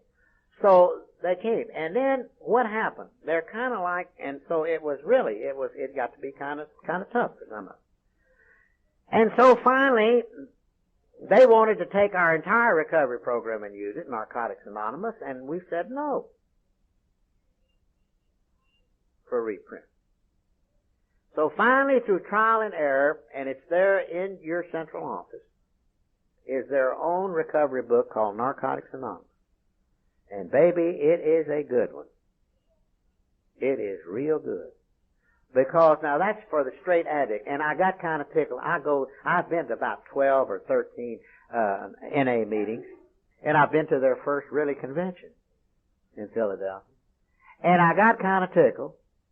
I'm sitting there and I'm listening, and the sponsor, one of them, says, "Now when you get up there, don't you talk about your drinking. You talk about your pilling and your shooting." I tell you, I said, "Well, if he drank, let him talk about it a little bit." No. And but you see, they have a very serious, and the reason for it, you say, "Well, why?" Well, I'll tell you, it's real simple. It's very simple if you look at it realistically. You see, it is not illegal to go, if you're of legal age, to go in a whiskey store and buy whiskey. But it is illegal, or buy it on the street, as far as that goes. But it's illegal to buy street drugs. And it's illegal to use forged prescriptions. And it's illegal to do those things, even to make it. Why, heck, when I was a kid, I could make the finest cocaine you ever had in your life. All I needed was ether and acetone. And you can just shoot. You've been real great. And I got kind of tickled. A bunch of them were sitting around one night. They looked at me and they called me, "Hey, old man." And I said, "Yeah, what is it?" And they, "What do you know about all this stuff?" I said, "I'm going to tell you something. When I was 10.5 years of age, and I was living on that first Skid Row and drinking that wine, I said, we used to take a bottle and with a little whiskey leavings in it and get some of that 37-cent half-a-gallon muscatel and shoot that in there and about 30 aspirin. And then we'd take them cotton deals out of them Benzedrine inhalers and squeeze them out with alcohol and everything else. And we'd smoke them. In them days, we called it grass. We didn't call it marijuana. And I said, we'd drink that stuff and smoke that grass. And I said, I could take a trip you couldn't even buy a ticket for, And they looked at me, "Who, you?" And I said, "There's nothing new in Alcoholics Anonymous." And I'll tell you one of the greatest experiences that tells the whole story about our membership. Back in the old days in AA, the 23rd Street Clubhouse on 24th Street. Now that's typical of an AA name. It's just like where we're meeting here now. This is typical. This used to be a mortuary deal, And then great, here's where we revive dead bodies. And so anyway, back in those days, and so the police brung this character in there, and they threw him in there and said, "Take care of him." Well, number one, he was okay. He had on a dress, and he had earrings in his ears, and he had makeup, lipstick, and rouge, and he had on a lady's hat with a net. He had an old boa wrapped around it, and he had on silk stockings and tennis shoes, and he was carrying a purse, and his hair was dyed blonde, and he was black. And Barry, who was on the desk, and he got to talking to Barry, and Barry says, the police said he don't belong to any police with you people. Barry says, "Well, do you want to stop drinking?" And he says, "More than anything in the world." He said, "But I want to tell you that I'm different, and I'm black, and I shoot heroin, and I smoke marijuana, and drink that gin." Barry said, "Do you want to stop drinking?" Meanwhile, there's some rednecks sitting over there playing dominoes. And they looked over there, and them burly folks said, "Get that character out of here. Get him out." Or whatever it was, get it out. And so they went up, picked him up, threw him out the door. Well, the police just brung him. And he had no place to go, and Barry picked up the phone and called Bill. "Bill, come down here. We have got a problem." So Bill comes down there, and he opens the door, and he's still looking out there on the stoop, and he almost falls over backwards and turns around. "Barry, what's that?" He said, "That's the problem." He said, "Well, what is the problem?" And he told him how the police brought him, and he said, "Do you want to stop drinking?" Meanwhile, there's some rednecks sitting over there playing dominoes, and they looked over there, and them burly folks said, "Get that character out of here. Get him out." Or whatever it was, get it out. And so they went up, picked him up, and threw him out the door. Well, the police just brung him, and he had no place to go, and Barry picked up the phone, he called Bill. Bill, come down here, we have got a problem. So Bill comes down there, and he opens the door, and he's still looking out there on the stoop, and he almost falls over backwards, and he turns around, Barry, what's that? He said, that's the problem. He said, well, what is the problem? And he told him how the police brought him, and then Bill said, well, did you talk to him? He said, did. Did he say he wanted to stop drinking? He said, yes. Are you satisfied that he may mean business? He says, yes. He says, that's all we have to know. So he went outside and he says, come with me. He picked him up and he took him over to that table where they're playing dominoes and sat him down. He said, boys, I want you to meet the newest member of Alcoholics Anonymous. He needs you and you need him. And that tells the whole story right there. Now, it's all in AA Comes of Age. It's all that. But our members won't read that. You see, there isn't anything in our traditions or any experience that hadn't happened before we all got here. That's the reason the traditions were written, But we need to communicate about them. Well, okay, why don't we take a little break and get some coffee, and then if you want to ask some questions, and then we can go through the others pretty swift. Thank you very much.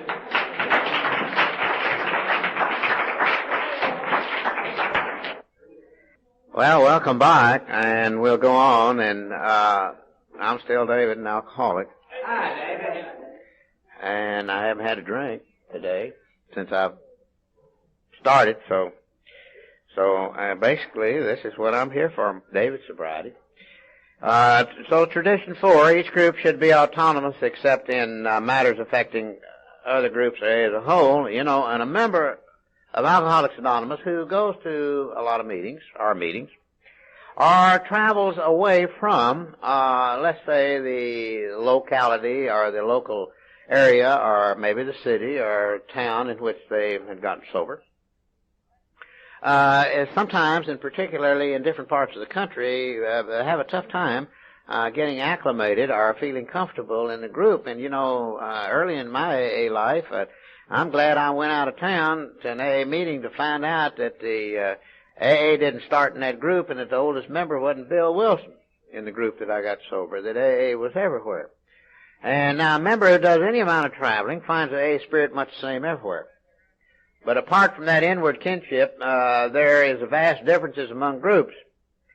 Now, sometimes, if you visit a group, you may find 3 members discussing the steps in someone's living room or the back seat of a car. And someone else you may find as many as 200-300 listening to a talker in a church auditorium or to a facility such as this. In one part of the country, respectful silence greets the AA talker, begins, "Hi everybody, my name is David A. and I'm an alcoholic." And in another part of the country, everybody happily shouts back, "Hi David." And in many places, they may introduce themselves by their full name. They may just say, "I'm an alcoholic." They just give their first name, no initial. There are 1-hour meetings, hour-and-a-half meetings, 2-hour meetings, 3-hour meetings, 4-hour meetings, candlelight meetings, midnight meetings, 6 o'clock in the morning meetings, 12 o'clock in the morning meetings, women's meetings, men's meetings, barefoot meetings, and God almighty, and the incense burning meetings, and candlelight meetings. And, in each neighborhood, in every town or city, in every part of the world reached by AA, the local group is free to work out its own customs. If it hadn't been, AA never would have spread where it did. If many years ago, the groups all over the United States, and they told Bill, and they said, "Now look, we will pay for our services, but we don't want to be governed, and if we want to have an hour-and-a-half meeting, that's our business. And if we want to have a 6-hour meeting, that's our business." And so Bill says, just as long as y'all staying sober, don't care if you meet all day. Doesn't make a bit of difference. There's no set format. In our part of the country, God, you can always tell when the hour's up, phone starts ringing. And you go out to Southern California, which is, since the middle 50s, has had the largest contingent of numbers of sober members of Alcoholics Anonymous, and you'll find that the meetings out there basically are all the same. They're hour-and-a-half meetings. Everyone who participates in the meeting, whether it be a closed meeting or whether it be an open meeting, are all members of Alcoholics Anonymous. And it's all the same. They read the preamble, then they read a portion of chapter 5, and then they'll have about three 10-minute talkers, and then they'll have a break, and then they'll have a 45-minute talker, and an hour and a half. And up in the East, it's a different matter altogether. They still have an hour-and-a-half meetings. I remember when I was a delegate, and we had a Wednesday night free, and we went to one of the groups up there, and there's a bunch of us from Arkansas, Oklahoma, Missouri, and Mississippi, and Louisiana, and Texas. We call ourselves the Bible Belt AA, Alabama. And for some reason or other, it's just kind of a nickname we hang on each other. And we all went to this open meeting, and this big meeting, and this monkey got up, and he gave his name, and we all screamed out, "Hi, Tony!" And good God Almighty, you thought that we had ruined the republic up there. Those people don't do that. And, those people in the East, they're not cold. It's just defect of character. That's all. And so as a result, and they don't, and we find out a lot about those kind of things, And AA never would have been able to spread all through the Deep South if it hadn't been autonomous and allowed certain things to grow. And so as a result of it, and now as always, though, however, freedom brings responsibility. Now, because each group is autonomous, it is up to each group to avoid any and all action that might harm AA. Now, there have been such actions, or this tradition would not be necessary. Because, now, blowing up the big size, the big ego may inspire one group to take over all the public information work for its area without consulting any of the other local groups. And this was prevalent in AA in the earlier days because the first group, or the older groups, had the experienced sobriety. And as a result of it, they felt that their experience entitled them or gave them the freedom to be of service to the community. You see, one of the biggest problems that we have, it's not really a problem, it's a challenge in AA today, is we have a lot of people that are capable of going out and telling their story, but they're not capable of telling what AA is not. And that's where the big challenge is. To the unknown public,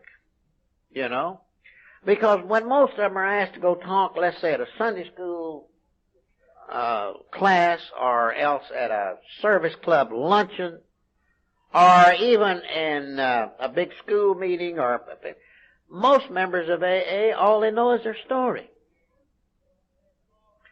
And so, not utilizing AA's experience of what to say and when you're talking before a non-AA meeting, all this is available. And as a result, because I'll tell you the reason, you take a drunk that tells his story over at the local Rotary Club. And he talks about, how he is drunk and he fell out of a boxcar and the train ran over and cut his arm off. And right away, and everybody feels sorry for him. The next thing you know, the civilians are taking up a collection to buy him a false arm. But he tells that same story at an AA meeting, and everybody screams and laughs and claps, There's a one-armed drunk in our group, old Andy, and a little gal came in. Andy's been sober 20 years, and the gal come in, and she saw that one arm there, and it's gone, and she says, "Oh, it must have been painful when you lost that arm." He looked at her and said, "Honey," he said, "tell you the truth." She said, "How'd you lose your arm?" He said, "Well," he said, "coming off my last drunk, I shook so hard it just fell off, Now, we understand that, but you tell that out there in the non-world out there, and it's totally oblivious to them. But when we can talk about how an alcoholic can recover in AA, it's another matter altogether. And so as a result of it, a lot of groups in those days decide they want to take over everybody's business in the group, and the lid blew off. And as a result of it, it's only natural that we live in what we call the Madison Avenue era of advertising and everything else, and a lot of members of AA that are coming to AA today feel that AA's 11th tradition is old-fashioned, that it was written back in them days. I got news for you. That's the reason we're here. Because those fool egos that ran wild back in those days are responsible for those traditions, and it darn near blew AA out of the tub. It certainly did with those early horrible anonymity breaks. And considering the amount of members that we've got in Alcoholics Anonymous today, there's a certain amount of discipline in AA it's here. And no humans have to exercise it. Because out of the multitude, millions of members that we've got, well, how many hundreds and hundreds of thousands we have in AA, and only a handful are out there violating their anonymity, that speaks very well for AA's silent discipline. And so as our individual and group develop, progress, we obey the AA traditions because we think they are right for us. We obey these principles because we think they're good principles, even though sometimes we will resist. And you know, a lot of times when we violate a tradition, really it's ego saying, well, look how many people are going to get well because I'm going to tell them I'm a member of AA, on whether it be in the newspaper or anything else. But what if you get drunk again? How many are you going to kill? Tell me if anybody in this room has got for absolutely sure that sober right this second can guarantee me or anybody else that 40 years from now they're still going to be sober. Well, this is what we're guaranteeing to people out yonder. This is exactly what we're doing when we do that. We don't know. We don't know. But at least we're telling them the truth when we say, I'm sober today. And I have been, et cetera, so long. You know, and it's human ego not to get out here and somebody say, well, how long have you been sober? Well, I've been around the program 18 years. And then some wise monkey said, well, when did you have your last drink? Oh, 4 days ago. Now, you get on television and start talking like that, what is the credibility to a drunk out there? Now, most drunks don't watch them kind of programs. A drunk is drinking at home, he ain't watching as the world turns. You know, he ain't reading the Watchtower. If he's watching television, it's when he comes to and got them test patterns on. You know, just like I didn't file to pay income tax for 18 years, and I'd ride around my wife and be in the car, and I'm sober, and that fellow would come on for HR Block, talk about your income tax. I'd switch to another channel. She'd punch it back. Yeah. And the same way with the drunks drinking. You know, he didn't want anybody up there telling his story. And so now comes the final level of obedience. We obey these because we really want to for ourselves. It's not a question whether they're right or wrong. We conform because we genuinely want to conform. And such is our process of growth in unity and in function, and such is the evidence of God's grace and love among us. And you say, well, many people wonder how AA can function under such seeming anarchy. Other societies have to have law and force and sanction, and the punishment administered by authorized people. Happily for us, we found that we need no human authority, whatever. In AA, we got two authorities, which are far more effective. One heals and one kills. There's God or Father who just simply says, here's my will, use it. And here's alcohol, and it says, if you don't use God's will, I'll kill you. That's it. One heals and one kills. And so we don't, and sometimes it does kill. And so when all the chips are down, we conform to God's will or we perish. And at this level, the death sentence hangs on over the AA member, the AA group, the AA as a whole. So there's authority enough, love enough, and punishment enough, all without any human being grabbing the handles of power, and such as AA's backdrop and backstop against dissolution and its final guarantee of survival under any and all conditions. Because I'll tell you why. For us, it's to do or to die. In this deal, as a recovering alcoholic, we either live the steps and face the consequences, or don't live the steps and face the consequences.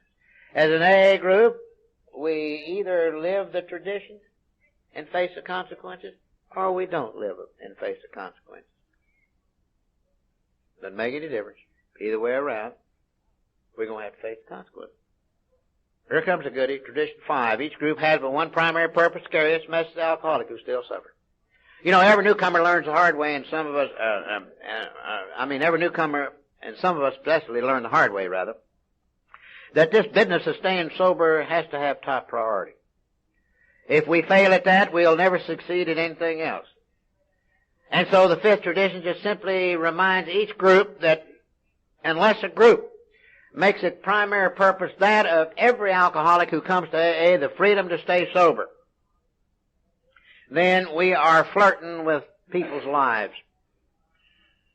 Very often unthinking enthusiasm puts a group off the main track. One group, for example, offered expanded AA programs that include helping newcomers to find jobs. I've been in a lot of AA groups and look on their bulletin board and you can't find when they're meeting because they got signs up there, firewood for sale, babysitting, wanting cars washed, garage sale, bake sale, raffles, and this and that and that. And somebody's going to show a film on alcoholism and et cetera and et cetera. And you say, well, when do you meet? Oh, is that what you... Wait a minute, I have to ask somebody, you know. Now, Tradition 5 doesn't frown on the individual AA who tells another about the job, but a good job, but when the group turns itself into an employment agency, the newcomer may get confused about his primary purpose. Now, AA's function is to help an alcoholic get sober, and then that alcoholic can get himself on the payroll, or he can get a job, or he can quit it, whatever he wants to. That's really not AA's responsibility. It is not AA's responsibility, nor is it AA's concern if you want to work. All we want to do is, what do you want to do about living sober? And then one can go on from there. Now, using discretion, a member may lend a few dollars needed for a meal or a room, or even having a broke alcoholic to be a temporary guest in your home. You've never lived till you've had one of them temporary guests in your home, and they stay for a year, you know. God, I remember I had one of them in there. And you know, and good God Almighty, and one night there's a knock at the door, and I open it up, and you know, police are police. I don't care if they got long hair and wearing boots and jeans, or they got a burr cut and smoking a pipe and wearing white socks and hush puppies. They're all the same. They got emotion. Out comes their hand, and out comes their picture and their badge, and they're all just whoop. I believe they're born that way, you know. And there was two of them one night.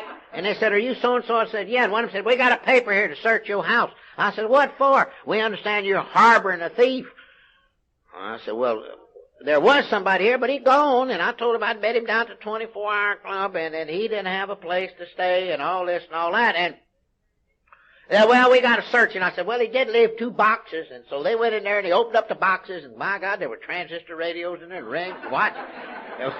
And one looked at me, he said, are you a fence? I said, what's that? He said, somebody that's getting this stuff and reselling it, stolen merchandise. And he said, well, you're going to have to come down and meet us. And so I get in the squad car with him, and I go down there, and I'm laughing all the way, and I'll tell you why. And we get down there, and these 2 detectives take this box, and they get somebody to sign, take the property room, and then they take me over to the night desk sergeant. And they tell him this and that, and then they leave. The desk sergeant looks up at me, and he says, sponsor.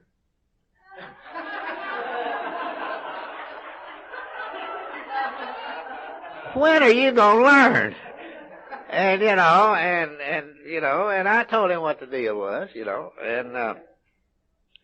but a group as a whole is not a friendly finance company or a welfare agency or divorce getting agency or a marriage agency or jail getting in or jail getting out an agency, or a housing bureau.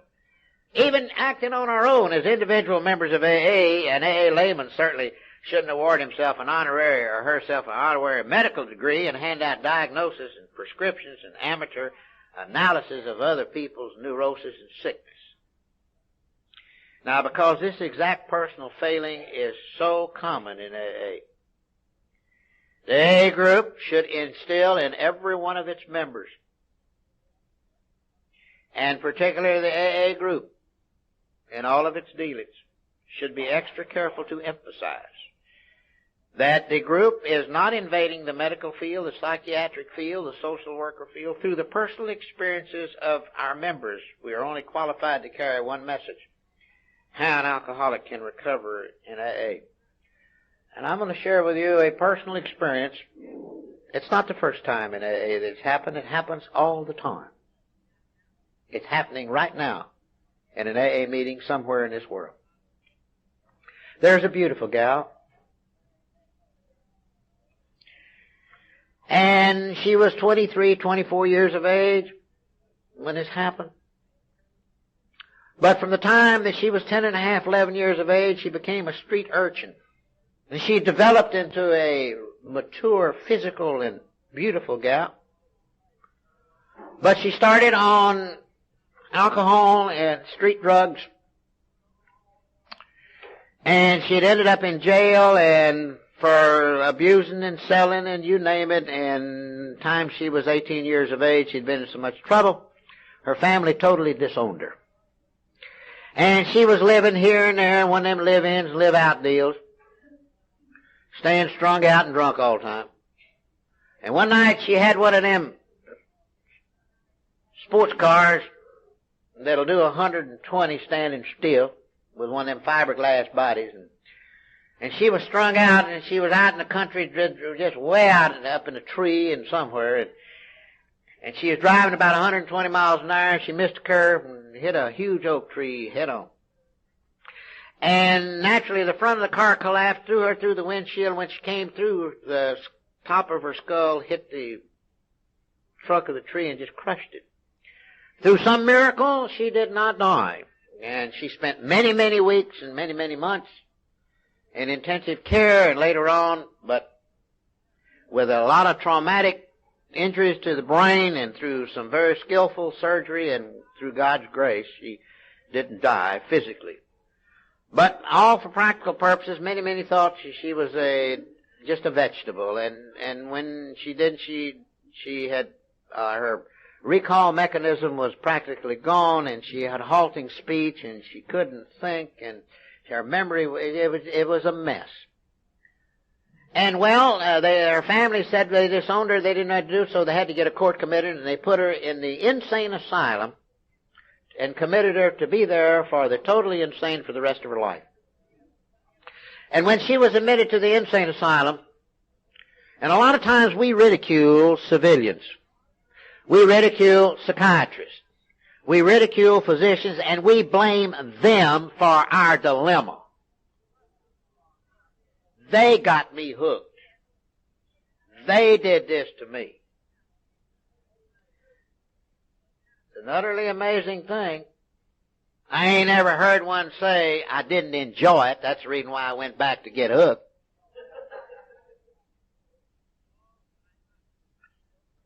Okay. So, there was a Cuban refugee who was a psychiatrist. Somewhere along the line, he had had a lot of experience working with alcoholics someplace, somewhere.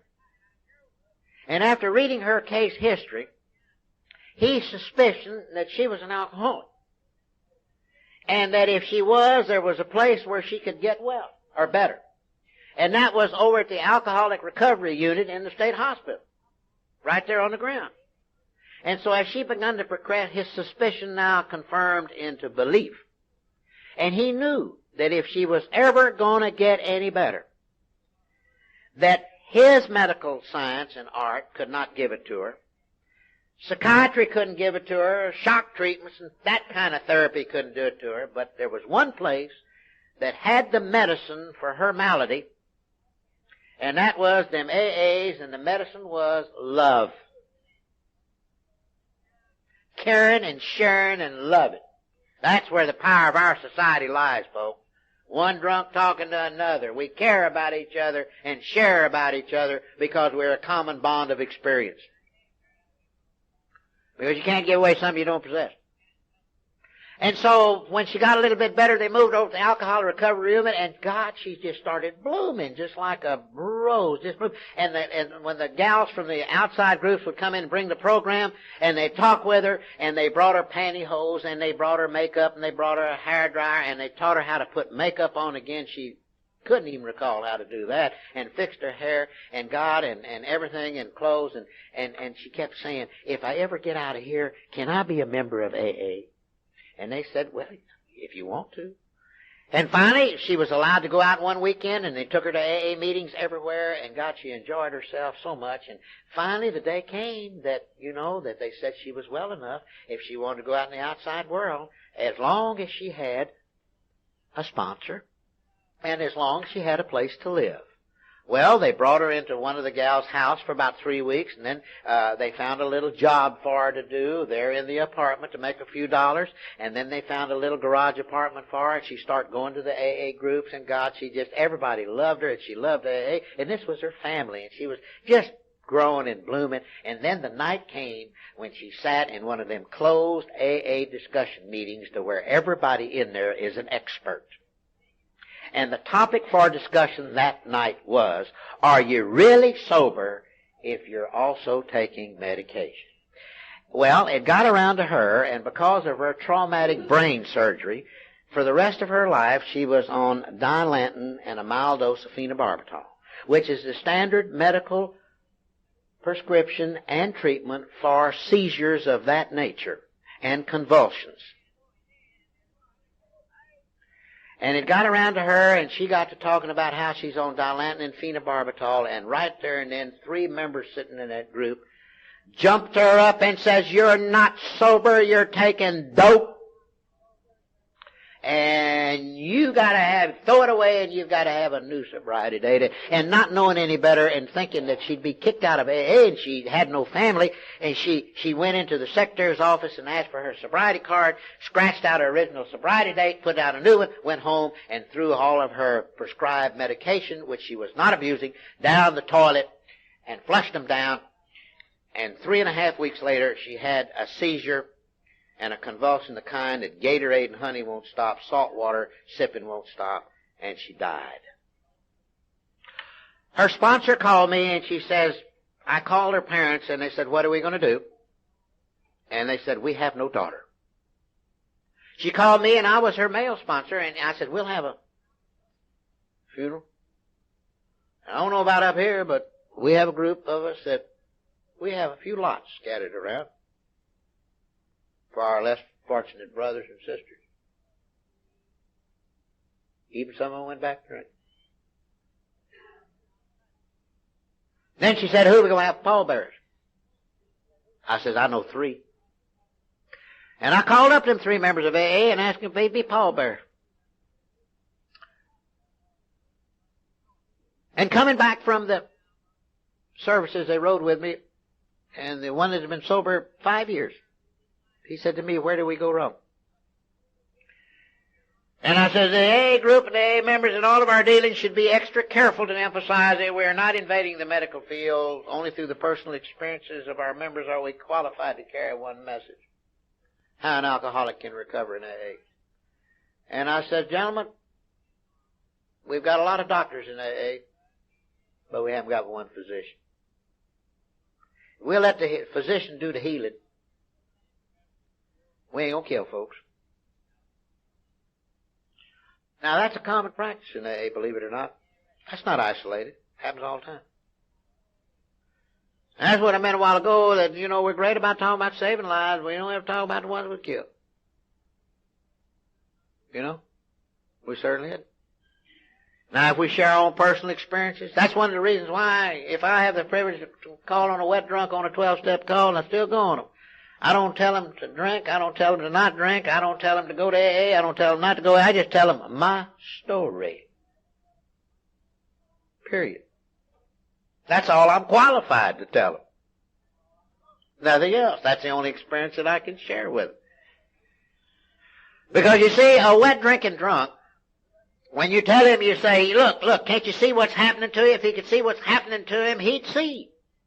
Can't you hear what they're saying about you? If he could hear it, hear. It's that stuff you're drinking, it's killing you. Let me have it, and you grab it and take it away from him, and that drinking drunk will give you the most logical answer you'll ever hear in your life. And he says, no, it's not killing me, but take it away from me, it'll kill me. I have to have it to live, I have to have it to sleep, I have to have it to eat, You may not have ever heard that in AA, or have you? Well, you better listen to it sometime, I'll tell you. We're talking about old-timey AA, and we're talking about the kind of stuff that's been responsible for lives living sober. Whether we like it or not. Whether we like it. I didn't like to hear those things when I come to Alcoholics Anonymous. But I've seen some very, very sad things happen in AA, along with the joyous things in AA. And, and it's so easy. It's just like you walk into a drinking bar right now with a bunch of drunks in there, and you walk up to them, and you say, how you doing? Fine. Fine. We don't like to talk about those challenges. We don't like to talk about it until they override us.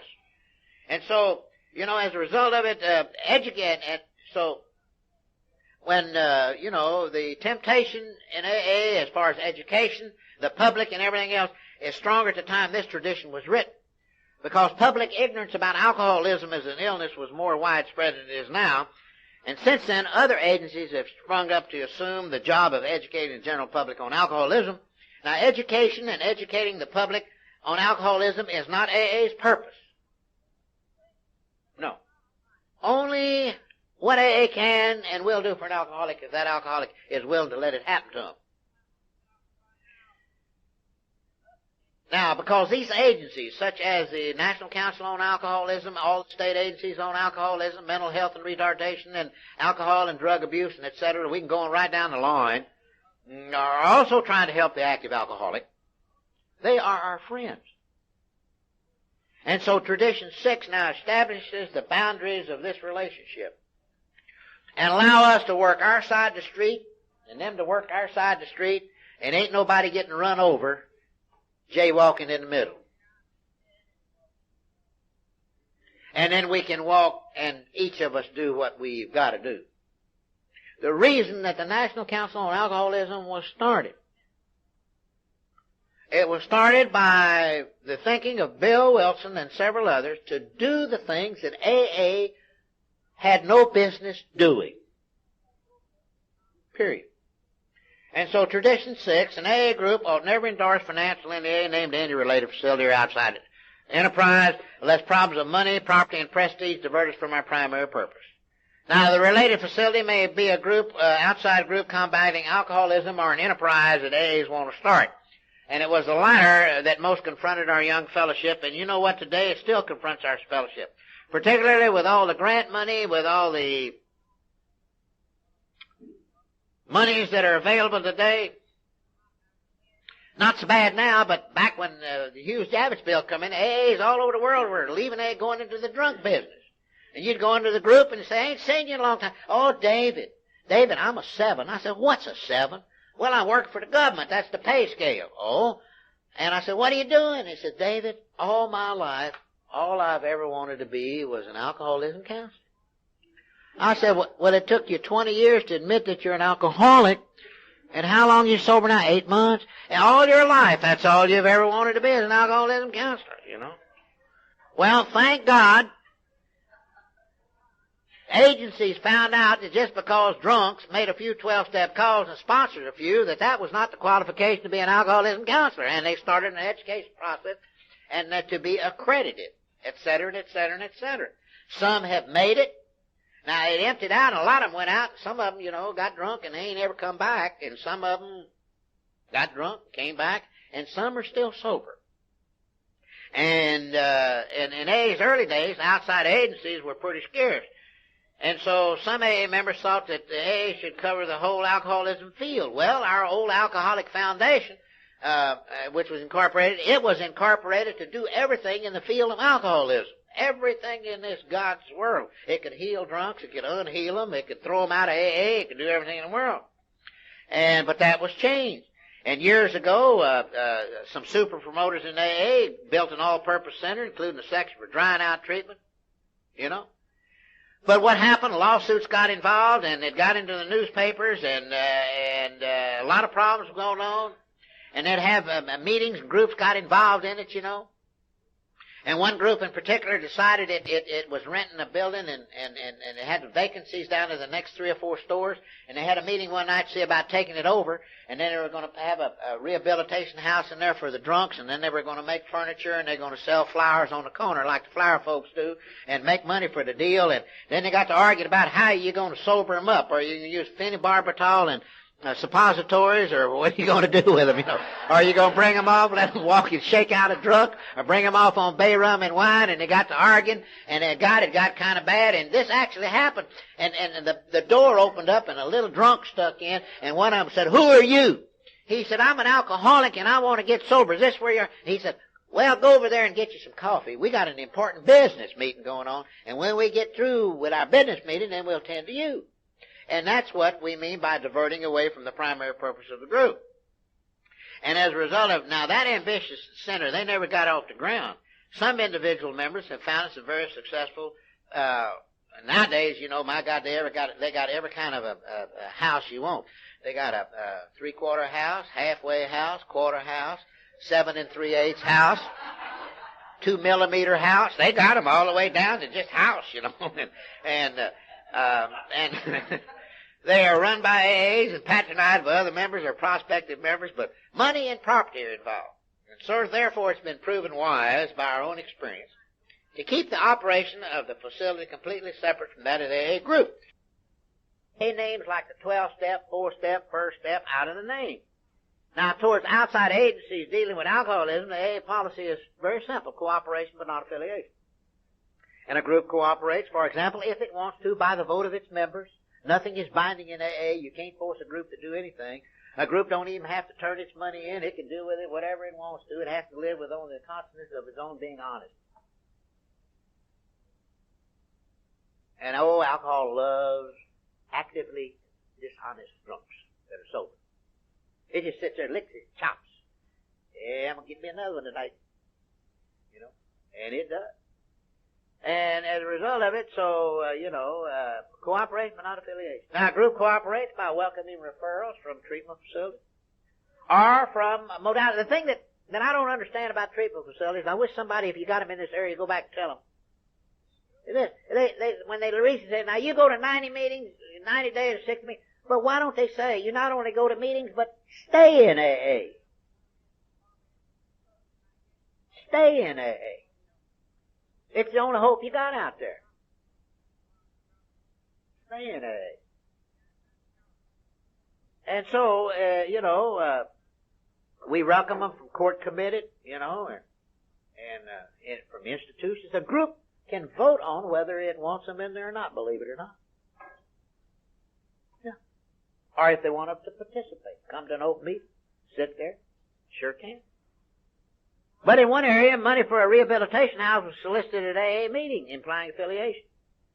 In another area of the country, AA was listed among beneficiaries of United Fund Drive. And you say, well, somebody goofed. Well, they sure did. Now, AA members employed by outside agencies, we used to call them two-hatters, wear two hats, but Tradition 6 cautions against any such member against wearing both hats at once. It's impossible for a drunk to wear two hats at the same time because we ain't got but one head.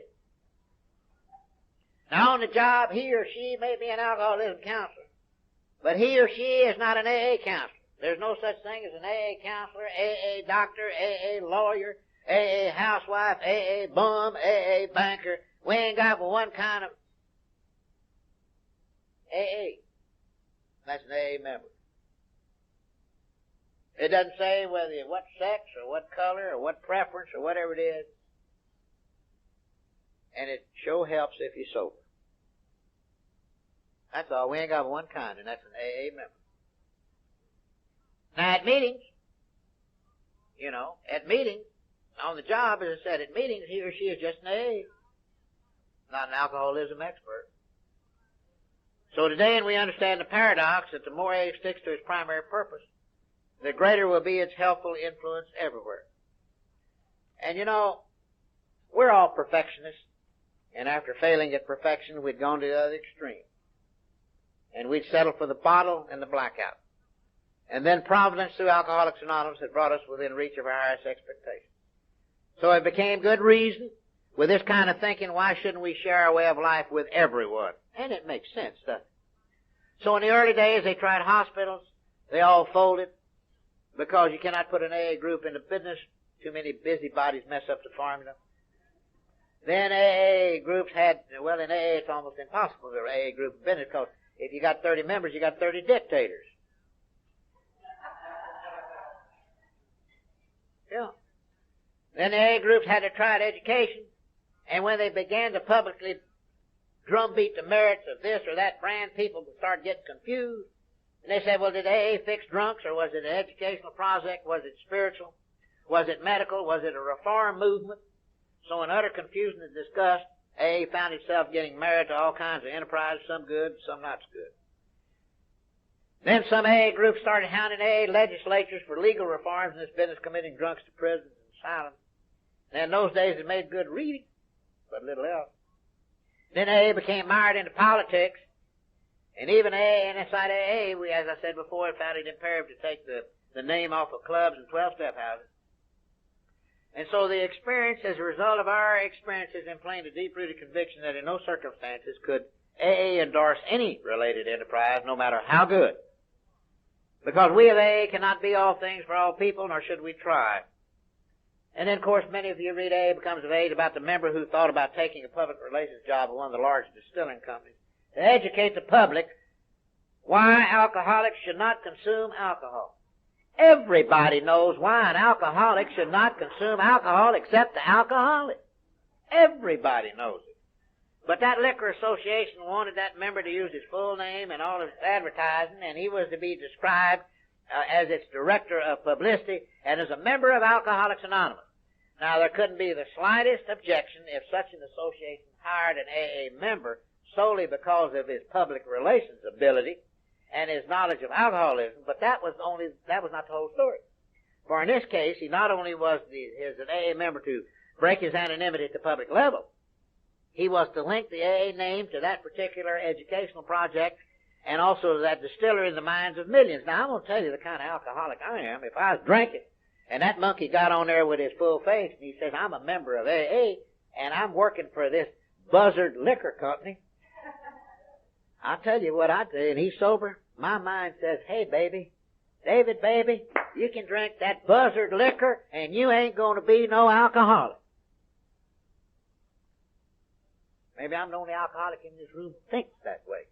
I'm the kind that you tell me don't walk on the grass, I walk on the grass. You tell me it's wet paint, don't touch, I touch it. Here's the one I love. Don't take food or drink out of the dining room. Oh, I love it. It's just like these signs in here, no smoke.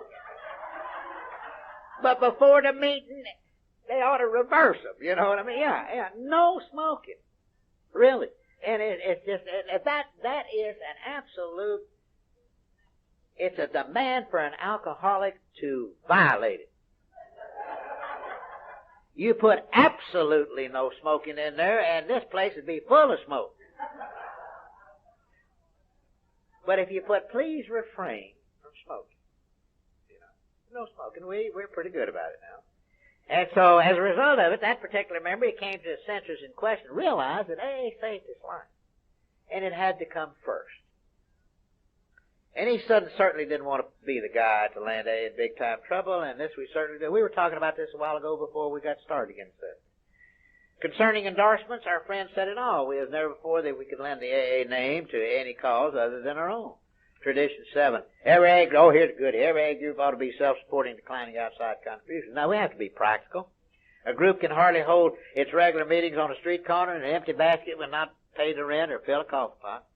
And as soon as we become active in AA group, we learn how many other expenses are involved in making meetings reasonably effective. Then our horizons broaden. What about that inner group? Our central office, many of us call to ask for help. Phone companies do not give free service. God, they're so thankful we're sober and not calling South Pole and asking for a Penguin bootlegger or calling Rush or somewhere. You know? And beyond our own locality, we learn about the AA General Service Office and the work it does for groups worldwide. AA activity ought to be self-supporting at all levels, and in every case, if it isn't, the responsibility comes right back to us. Our individual members. Because we are AA. We own Alcoholics Anonymous. It is ours. And it doesn't belong to anybody else. And we express the results of Alcoholics Anonymous, the recovery program, and our unity and our services to the world in which we all live. And so, sometimes when we're new, our contributions rattle. You know? You don't see this much in AA groups anymore. They hardly pass with a collection of coffee can because it is kind of embarrassing, you know. You drop in and you put a quarter and it go plunk, you know. And everybody, it's usually the tightest one in the group anyway. And because, you know, and they rustle rather than rattle. And the fancy groups, you know, they got, I guess they either borrowed them or bought them from churches, you know, them plates with the felt in the middle. That's high class. But if you ever watch one, they got a teller at each end of the row to be sure that the collection gets to the back. And one of the funniest things, It's funny. It really is funny. It's a large group here, and I happen to be in the meeting in New York. And it's a big meeting. You must have had about 350 in there, and they have the secretary's break. And that's when they take up the collection, because they're an hour-and-a-half meeting. And right as they got through the collection, here come four fellas with stockings on their hat, and they grabbed the take, and out they went to the back door. They robbed the group, right there. Yeah, and in the old days, you used to say, if you got one, put one in. If you need one, take one. They quit doing that when more money disappeared than got put in, And as a result of it, but the first members were in its fix. They were busted, and to them, they felt that AA needed some outside help, more than the modest gifts was coming in.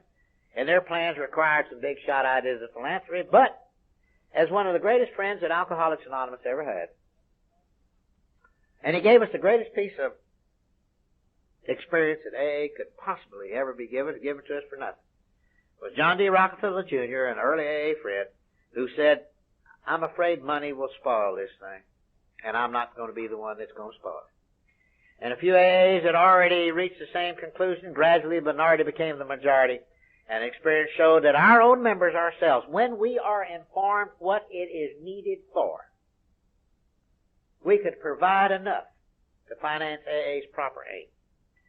So it's the simplest application. Tradition 7 is easily understood when we hear about an AA group being started with funds from a federal grant. But then we come to the borderline cases. Groups that put on a raffle for the benefit of their central office and invite the public. It's nothing wrong if you don't put on a raffle as long as our members participate. But when you go out on the street and sell them to everybody and their brother to buy tickets, or have a weekly bingo party and invite the public to participate, or have a dance and go out and sell tickets and invite everybody to come in, now these projects would be routine for other societies, but for us, such actions just simply mean that we got our hand out again asking non-members for money. There was a group in one part of the country that they went out and they formed a group, and they had about 5 members. And the group didn't grow. It just stayed 5 members. And then they got 1 and they got 6, but it didn't grow. But they were real, they went out and and like any good thinking drunk does, they didn't go buy 10 chairs, they bought 50. And they're sitting there in this room with 50 chairs and they went out and bought 50 big books to sell. They just knew that everything's going to be fine. But they forgot one thing. You can ask God something, and as long as you sit there, it ain't going to happen. He said, now get up and do it. And so they decided, they need to get people in here, so they decided to play bingo on Saturday night. And it would start at 9:30, and the meeting was 8 to 9. Well, word got out, and they started coming out there. And that little old meeting, the next thing you know, they're coming in at 8:30 to get a bingo seat. And finally, they moved the bingo back to 7 o'clock. But the bingo games got big, and they were giving away cash prize, and the bingo game, they knocked out a wall, and they had a bunch of people in there, and they invited their neighbors and grandma and everybody to show up. And God, they were doing real good. It got so big, and I'll tell you, there was something else. And they decided, this bingo's so good, why don't we have another bingo night? Let's have it on Tuesday night. Somebody said, what about the meeting? I said, what the heck with the meeting? Them bingos is paying the rent. So anyway, and then they moved to another place to where they could accommodate about 500 people. And then they had to have somebody to take care of it, so they built a little room and got a one-legged drunk in there. Clean up the place, put the bingo cards out, get the balls ready, and get the proper change and everything. And so he was cleaning up the place one day, and in drove a big limousine, and 3 well-dressed men walked in there and said, Are you the manager here? He said, yeah. He said, got a nice place here. He said, can I help you, gentlemen? He said, yeah. Do you have any insurance? He said, what kind of insurance? Well, fire insurance, explosive insurance, He said, what are you talking about? He said, yeah, you need that kind of stuff. And then one lady looked at him, and he said, this is AA. We are a spiritual entity, and God will protect us. And he says, is that your answer? Yeah. Well, about 3 weeks, the roof blew off. Well, drunks, we ain't stupid. Sensitive, but not stupid. And one's good, two's better, so they went out and got a bigger place, and the bingo games got bigger. Oh, they had 2 token AA meetings a week, and then the next thing you know, they had 3 more visitors. And so, the question was the same, do you have insurance? And you know, those folks they're different. They don't make 12-step calls on people like we do, you know. And they said, you know, it'd be a shame if this place should, calamity happen and there are women and children in here, you know. The drunks and I said, get out, God will provide. So they left, said, yeah, and then the roof and the back wall blew off. So the drunks, one's good, two's better, three's terrific. They went out and they had a lot of money. So they bought a piece of property, and they built a concrete slab floor for this building with reinforced steel. You could land one of them 747 airplanes on that thing. And they got a Butler steel building and dynamite proof and dropped the ceiling. And bingo games got up as high as 1,200 people. It got huge amounts of cash money, and they were coming in.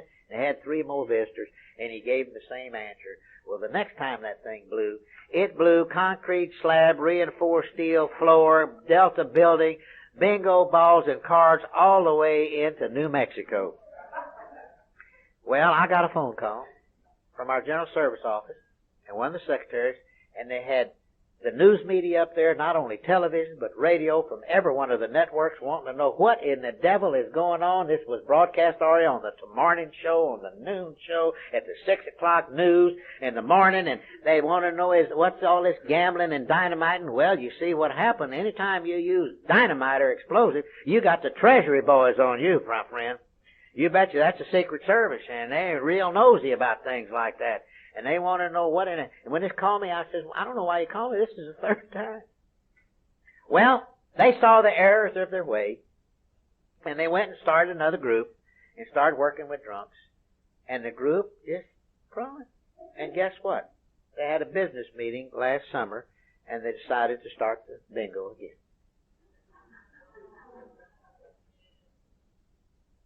So that's what we talk about. You ain't got sanity and sobriety forever. Yeah. And, you know, often, of course, we don't have to ask. AA is now high on the worthy list of our members. Oh, yes. AA politely turns down many unsolicited gift requests. Particularly, we do not take from non-alcoholics. Period. Our conference even voted a limit of $500 that you give a year to our general service office. Why you lying? $500 a year, and you will, and it has to be given in the year in which you die, and it can't be perpetuated. Now, you can give $100,000 to AA anytime you want to. Just get you $100,000 $1 bills and go to a lot of meetings.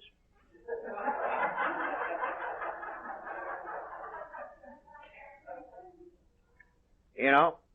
Money may pose another problem if a group treasurer grows too fat beyond a sensible reserve. Well, there's a simple solution that strengthens our unity and advances our purpose. Give the excess to AA activities and services. So when our trustees declared the principle that AA must always stay poor, for the principle of corporate poverty was firmly and finally embedded in AA's tradition. Now, when newspapers and the other news media got hold of those facts, there was an immediate and profound reaction. To people who are familiar with endless drives for charitable funds, AA presented a strange and refreshing thing. Approving editorials both abroad and in this country generated the confidence and a new wave of confidence and respect in the integrity of Alcoholics Anonymous, because they pointed out that the irresponsible had become responsible by making financial independence part of its tradition. Self-supporting alcoholics, who ever heard of it? That's one of the greatest things that's happened to us, is the fact, and what Rockefeller told us, and that in plain, this corporate poverty, you know, it takes very little money to stay sober. We don't need a lot of money.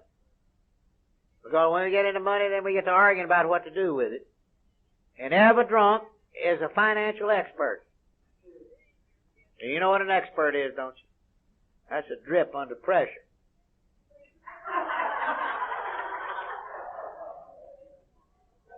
An expert about everything. They get to arguing and fighting over it. Best thing to do is empty her out and give her away. Do whatever you want to with it, whatever the group wants to vote. But always remember this. Be willing to face the consequences. That's all. So that's not punitive in nature, is it? Tradition 8. Alcoholics Anonymous should remain forever non-professional, but our service centers may employ special workers. Well, spiritual as it is, AA remains very much of this world. The 8th tradition, like the 7th, focuses on the vulgar 5-letter word that's not mentioned in any of the traditions called money. How many of us had to explain to some cynical prospect, no, I'm not a social worker. I do not get paid for talking with you or sitting with you while you shake out a drunk. We do this because it's part of our work, part of our staying sober. However, this doesn't mean, of course, that the idea of turning professional has never entered any AA's mind. Now, in the lean years, our co-founder, Bill Wilson, he thought that he could because of his experience, he would become a lay therapist to earn money in helping alcoholics. And so he went to the drunks and said, Colonel Towns wants me to work there as a deal. And they looked at Bill and said, well, you're the head horse. And here you are, you're telling us what not to do, and you're going to turn around and do it. And so Bill got a nudge from the group conscience at that time that he could never hang out a sign reading Bill Wilson, AA Faith Healer at $10 an hour. And so it became clear to the early members of AA that no member of AA should ever ask or accept payment for carrying a message to somebody else. That's the AA message. About our own personal experience, person to person, faith to faith. And you say, well, what about those who are members of AA who work in treatment facilities or who work for agencies? They are working there as a job. Now, they're there because they're sober. But if they're just sitting there telling their story to them folks, then they ain't doing the job. That's a business. See, the difference between treatment and AA is two. AA is recovery and treatment is treatment. Now, we do treat alcoholics in AA. You know how we treat them? Real good. But you see, the bottom line in AA is not money. No treatment facility can operate without paying its bills. It's got to get money someplace, somewhere. And they've got a unlimited market out in that world because they're uncovering them more every day. And there's some that are not satisfied. This has nothing to do with AA, but AAs get involved in them and drag it into meetings and drag them into groups and ask them to come and share and all this and all that. And some treatment facilities can't cut the mustard just treating drunks and other addicted people. They're treating stop smoking, weight reduction, and a lot of other things, you know. And some AA members say, well, it's all in the same, you know. And I was sitting in a treatment facility not long ago, and one of them, he said, now you go to AA and don't let them give you any guff. Now, David here, alcohol was a chemical of his choice, and you go, Valium was a chemical of your choice, although you, and I said, wait a minute. I never went to the whiskey store and said, sell me a half a gallon of chemicals. You can call it whatever name you want to call it. I'll call it what name I call it, and you ain't no more authority than I am about it.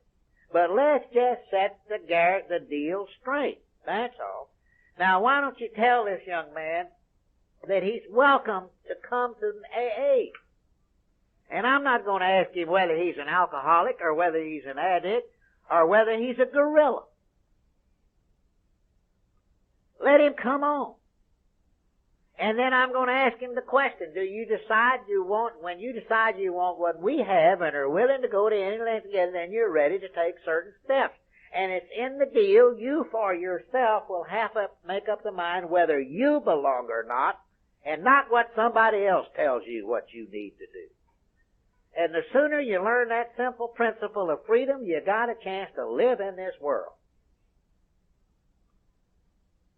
And I said, I got to wondering one day, if I die and if I go to heaven, and I get up there and the man said, and I said, now where is the meeting? I want to be secretary of the AA group up here. And I got to wondering if I got up there and said, David, you're not even an alcoholic. And then I got to thinking about, you know what? Nobody ever questioned whether I was an alcoholic or not. They just took my word for it. They didn't test me. They didn't take my blood, or they didn't smell me, or nothing else. They just took my word for it. And you know what? I got to listen to them people, and they just like me. They did the same thing, everything else. And so, when the questions arose about our membership and the word of hope, sending thousands of alcoholics in search of AA, the first intergroup or central offices were usually manned by AA volunteers. Now, today such offices are so busy that full-time employers are needed as well, and naturally AAs would be better suited for such jobs than non-members. But then, are these AAs being paid for doing 12-step work? No, they're being paid there to answer the phone, to inform people where AA is, and if it's a real good, real functioning central office, it will also have, and they say, well, is it for an alcoholic? No, I'm living with one, and he's driving me crazy. And so whoever's on the phone says, just a minute, here is the number for Al-Anon. We suggest that Al-Anon have you. Or if they say, no, it's not an alcoholic, but I got a son that's an addict. Just a minute, here's number for Narcotics Anonymous. Or here's the number for a group. That is a community service. That is the greatest attraction, that our kind of people are here to help people that you'll ever know of in your life. Those people, they turn to us as a court of last resort. And I always carry a list of those things to make it available to people. And I make it my responsibility, because I run into things like this all the time in Alcoholics Anonymous. And to people all to know, and they want to know where is a place that their work can go. And if you don't have any money or third-party pay, is there some place they can go? I got a list of that to you. And this is what the central office is for, to tell a drunk where a meeting is. Would you like to have some literature? Some church organization calls up, we'd like to have somebody come and talk to our Alcoholism Awareness Week. Can you send somebody? The intergroup has got the number. That's the function of those things.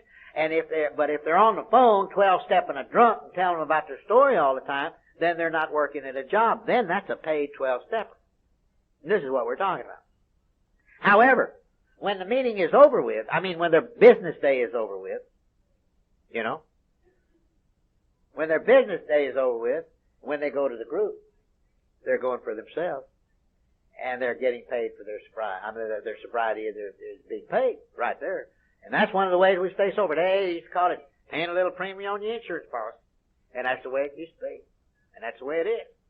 And so now, as a result of it, today our General Service Office is huge. And these General Service Offices, we have over 90-some-odd employees. Members are actually paid for the business professional skills, working on conference-approved literature, and et cetera, and et cetera. Now, we do have volunteers, and the volunteers a lot of times, and thank God they're translators. It's very, very difficult to translate the message from one language to another without getting it garbled. For instance, in the German dictionary, there are 4 different definitions of spiritual. And finding the one word that would fit all of them folks over there that are German-speaking members of AA was quite a chore, and they finally got a good translation of the Book of Alcoholics Anonymous that came out here in the last 5 or 6 months. And it is an excellent, excellent, excellent book. But finding it is tough, because we need to have people who translate who know street language.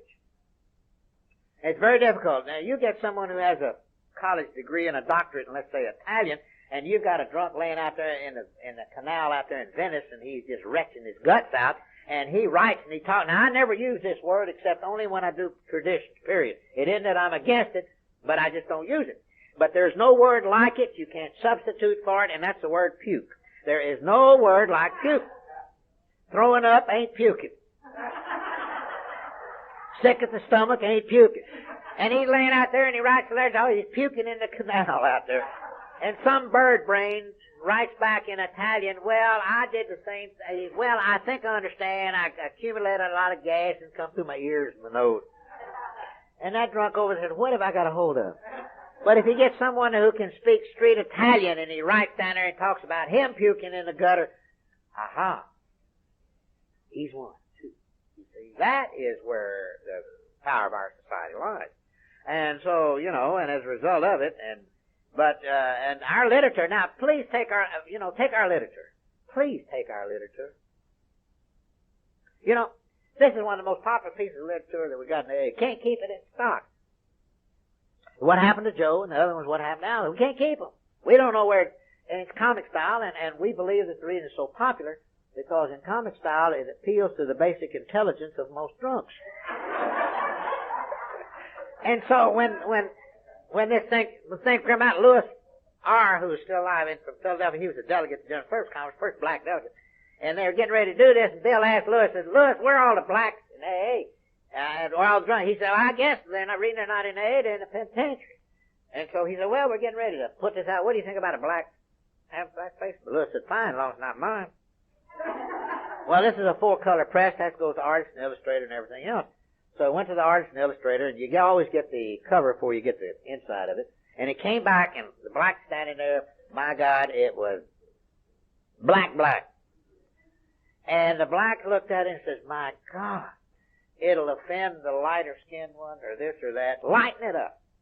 So it goes back to the artist and illustrator, and it came back, and guess what? It was too light. It looked like a Puerto Rican. And, well, if any of y'all ever live in some parts of the country, the Chicanos and Puerto Ricans and the blacks, well, they just ain't on the best social behavior. So they sent it back and said, darken it. So it went back, and it came out this color, chocolate. Not too light, not too dark. Universal. And that is the reason that our literature is the greatest asset that we have. Because it's not one drunk's opinion. It is a collection of experience of universal living in Alcoholics Anonymous. That is the reason you do not see the name of an author on any of our books or pamphlets. The only one that you'll see the name of the author on is only one booklet. And I bet you never know. It's on the front cover of the 12 Concepts. Down at the bottom it says Bill W. It's the only one. It's the only one. Now, you may somebody say, well, what's going on? Didn't Dr. Bob say, let's keep it simple? That's the precise reason our conference-approved literature expresses the simplicity of our fellowship. Unfortunately, too many of our AA literature racks are cluttered up with non-AA literature. And this is what Dr. Bob meant when he said, let's keep it simple and don't louse it up with Freudian concepts that appeal to the scientific mind. Tradition 9A, such ought never be organized, but we may create service boards or committees directly responsible for those served. You've got a service board and committee that operates right here in this facility. Got an office in there. It's organized. You bet. And it serves the AA committee for their literature needs and for the things that it is. And each one can be autonomous. But so let the words just keep it simple were the last Bill Wilson heard from his fellow co-founder of Dr. A. shortly before Dr. Bob's death in 1950. And aware the word it means our recovery program, Bill later wrote, we need to distinguish sharply between spiritual simplicity and functional simplicity. And when we get into actions by groups or areas or A as a whole, we find that we must to some extent organize to carry the message or else face confusion. Confusion is not simplicity. When Tradition 9 speaks of AA as such, it goes to the heart of AA's experience, to the spiritual simplicity of one alcoholic saying to another, perhaps help, and another alcoholic answering, I know how you feel. We're here to help you. Now, such a relationship could not be organized, or could it? No, it's highly personal. It's touch and feel. A non-member who is not familiar with AA, the way we operate, and who's familiar with modern business procedures might examine the AA practice of sponsorship and see it as a haphazard operation. That's the reason why it works, because it's haphazard. Nowadays, drunks, nowadays in the computer age, why don't you computerize it? And a drunk comes in and the group gives him one of them IBM cards, and he fills it out. You ever see a shaking drunk try to fill out one of them things? If it ain't got holes, it'll have holes. And then we've got a IBM cards for every one of our members. And tonight, when the meeting's over, the secretary is going down to IBM place, and we're going to take all these cards, your card and all of our members, and we're going to drop them in there, and there's two going to come out the bottom. yours and the one who's going to be your sponsor, we're going to match y'all's profiles up. Well, it sounds logical, doesn't it? But the problem is this. The time they drop the cards up to the bottom and it comes down to the top, down to the bottom, the one who is chosen to be the monkey sponsor could be drunk. So you can't computerize it. Ours is a highly personal touch and feel. Some drunks you talk to, you can talk nice and quiet. Some you have to holler at, some you have to cuss at, and some you have to take a baseball bat and beat them in the head to get their attention. And by action of the group, we find we do need some organization. You know, if somebody, if nobody gets up the program, what's the result? If nobody makes a coffee, what's the result? Nobody answers the phone, answers the literature request or the mail? No.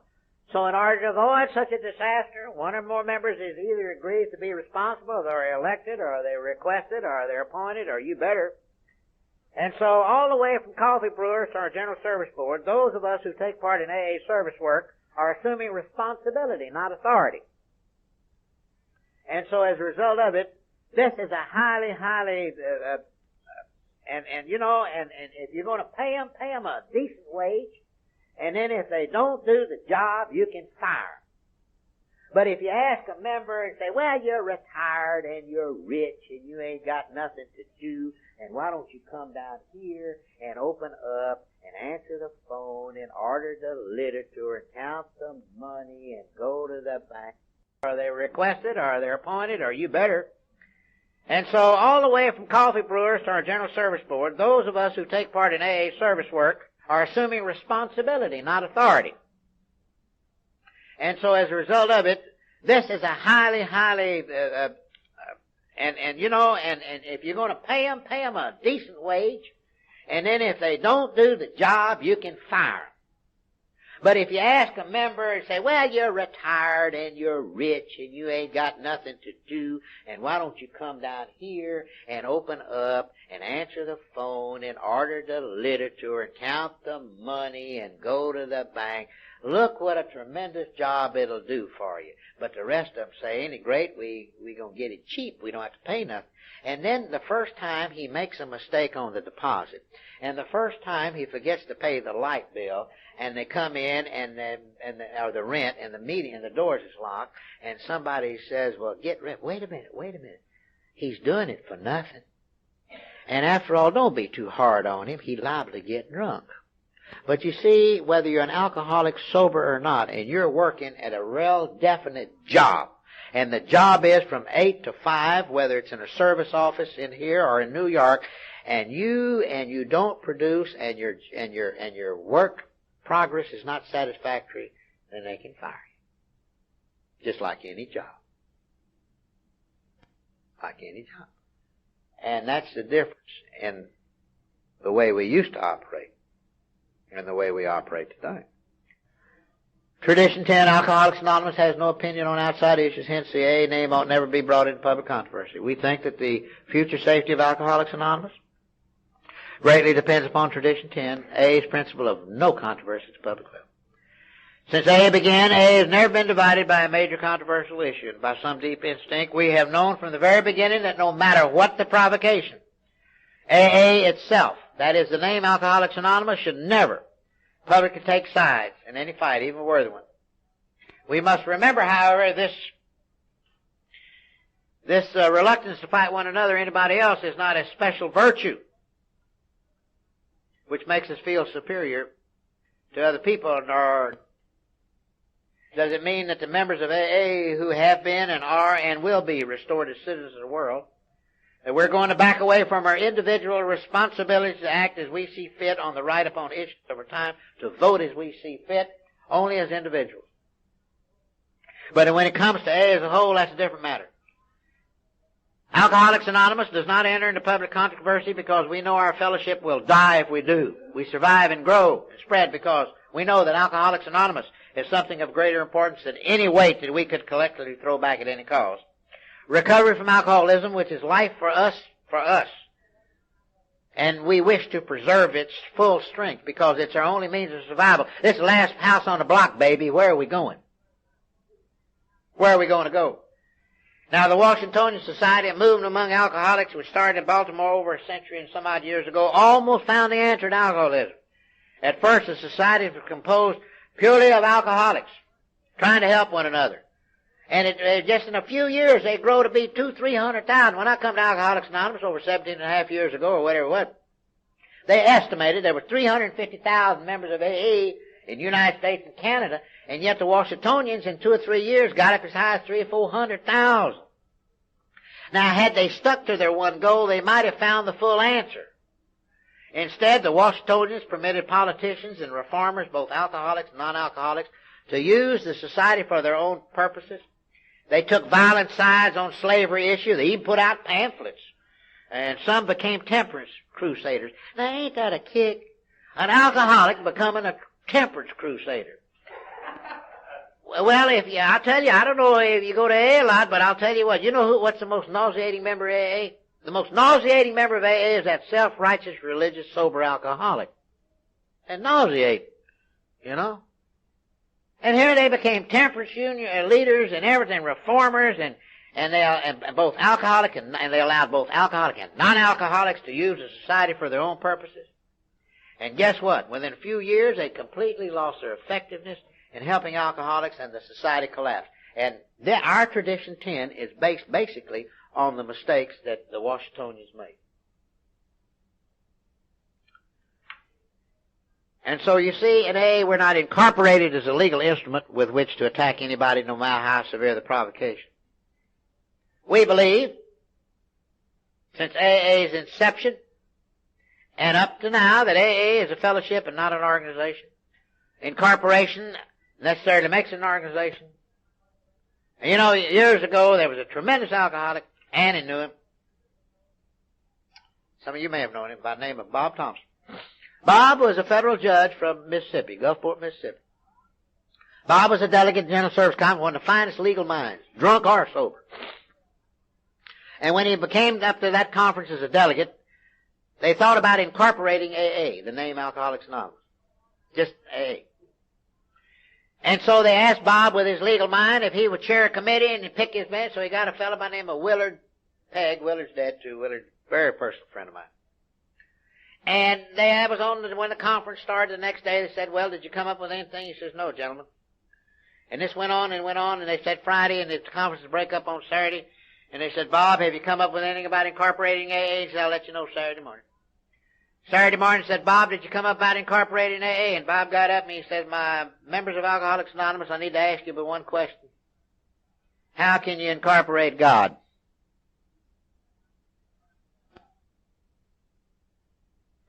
And the question never came up again about incorporating AA. We have to remember, now, listen to me carefully. If one does read the service manual, and one does read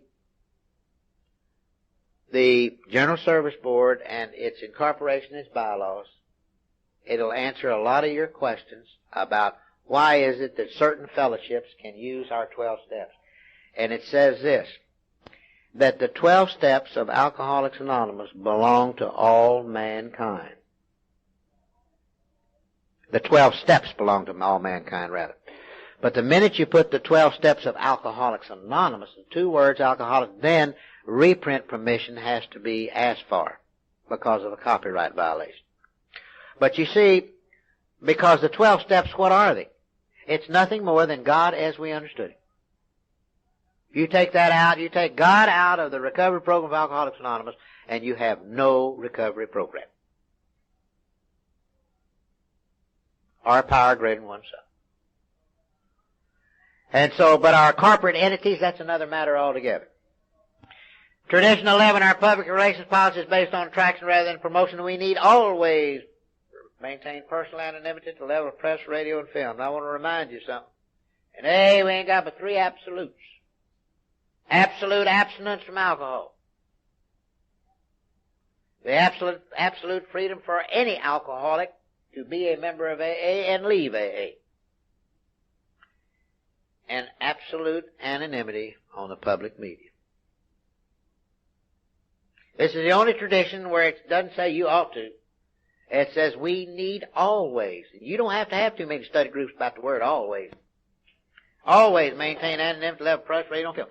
Now, you say, well, why isn't TV on there? Well, our conference is real fussy about changing anything that Bill wrote.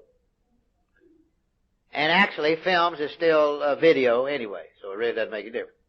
Now, the alcoholic who has and is recovering through our program is himself or herself the strongest attraction that AA has. When most people are asked to let them seek AA help, the answer given, even though more and more are coming from us from treatment modalities, alcohol still today, it brings the greatest percentage of alcoholics to AA.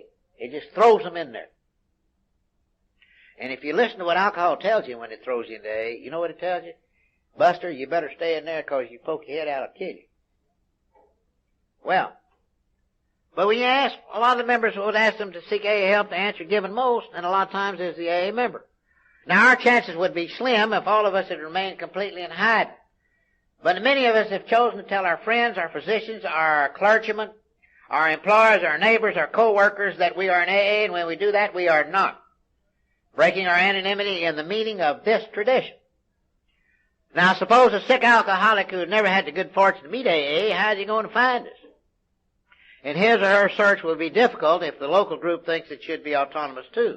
Now, the tradition is talking about personal anonymity, remember? No alcoholic will be attracted to AA if he or she doesn't know that it exists, or if he or she has a distorted, unfavorable impression of its members and its program. This is the reason we have our TV spots on television, and our radio spots. You betcha. Giving the general public an accurate picture of AA is the chief job of public information committees. In addition, they carry the message to certain groups, from policemen to personnel directors, whose work, and physicians, whose work includes frequent contact with active alcoholics. Now, information about AA is being offered to the public through all the communication media, in print and over the air. Now, on radio, it's easy to guard a member's anonymity. But TV, which was not in wide use when this was written, that's another matter. And according to our conference experience, a member is violating his or her anonymity when he or she is identified on TV as an AA and his face is shown whether or not his or her name is given, and yet with this medium, with its vast audience, cannot be ignored. I'm going to share two actual experiences of my own. One on radio and one on television. I was on one of those talk shows, you know, where they call in and they're on about 3 or 4 hours, and they always say they call in, you know, and on radio, and I never changed my name, you know. I just say I'm David, but I don't tell them how I make a living or anything else or where I live, just a member of AA. And they usually have a member of Alcoholics Anonymous, an Al-Anon and Al-Ateen, and then they'll have a moderator, or usually the announcer, and they'll call in, and every kook in the world calls in. Some are not kooky, with some reasonably lucid questions. You got a drunk calls in every now and then. Hey, it didn't work for me, and all this and all that. And so I'm on there, and you know, and at about 11:30 at night, and there's always some little kid supposed to be sleeping, and he wasn't sleeping. He's listening to radio. And so about 11:45, he runs into his mama's bedroom, and he wakes her up and says, "Mama, wake up!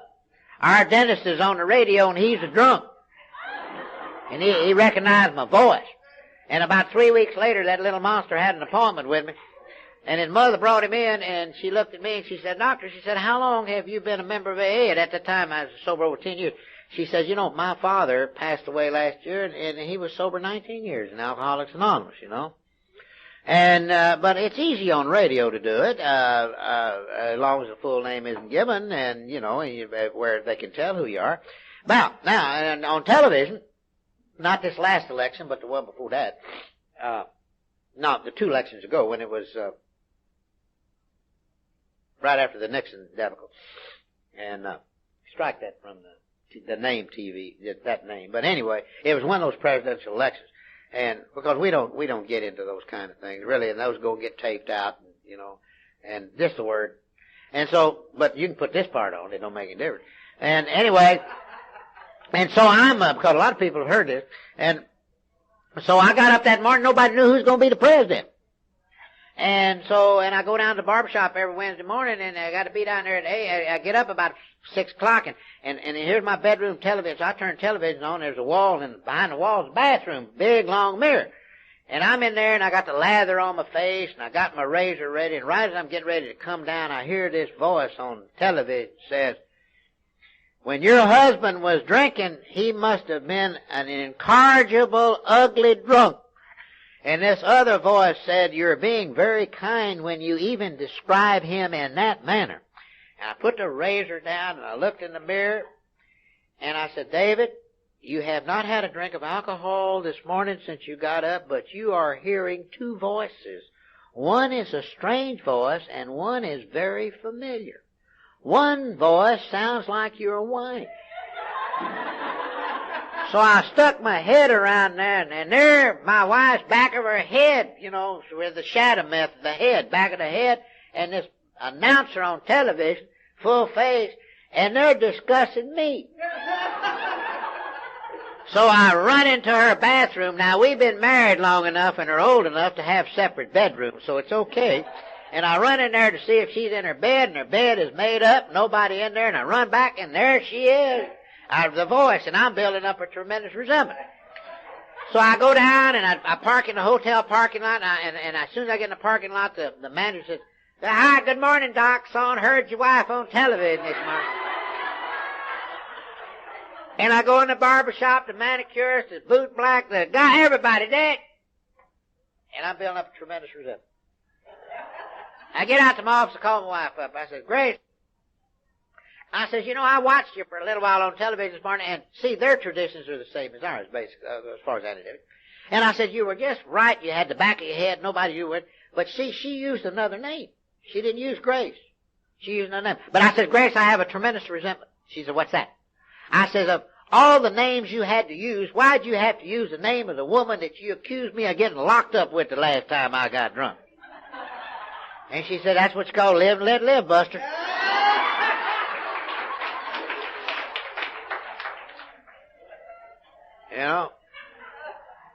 But you see, and she didn't violate her anonymity, and I think everybody in the country saw that, at that time. It just happened to be one of those things. But now you say, well, what about these so-called celebrities, quote, that are on television full face?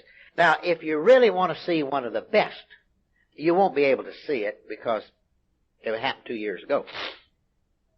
But the finest way to be on television that I have ever seen, AA or non-AA, occurred right before the Super Bowl game when it was played up north. And they had a member of Gamblers Anonymous on television. That was absolutely the best that I have ever seen. Now, they had worked the format out with our office, and they had been up there together with some television people to be sure that the format was, but that's the best that I've ever seen as far as the lighting goes and for the mass media and exposure that it came along about that time. And we have that. Now, the best way not to violate your anonymity on the public media is don't get up on the public media. But we see them all the time, and they and most of them, now, they never have just a mill of a drunk that's been sober 40 years on there. They usually have a toe dancer or an athlete, because you have to remember, we're not the only, us people in AA, we're not the only ones that are hounded by sick emotions and screwy behavior. The whole world's full of it. And, they got a lot of sick folks out there that ain't alkies, and they still have hero worship. There's nothing wrong with it. They have hero worship, and they build monuments and medals, and all this kind of thing, and statues. And so when a celebrity gets on, oh, isn't that nice,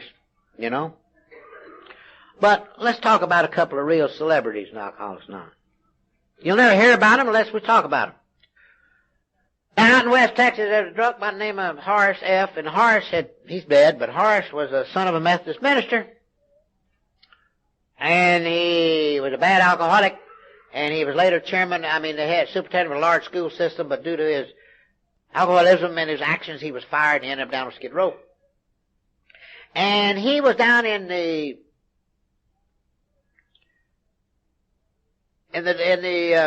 Del Rio section down in through that part of the country.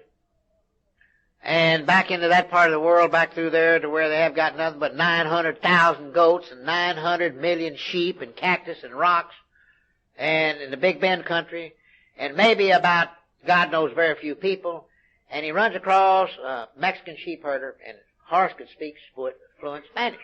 So he said, what do you want to do about your drinking? And he got to talking to him. And a sheep herder out there, a goat raiser out there, you ask him, what do you want to do about your drinking? They'll say, why? Because there ain't nothing there but goats and sheep and cactus and rocks and ain't no people. And so he said, wait a minute, I've got a friend on the next ranch, he's a worse drunk than me.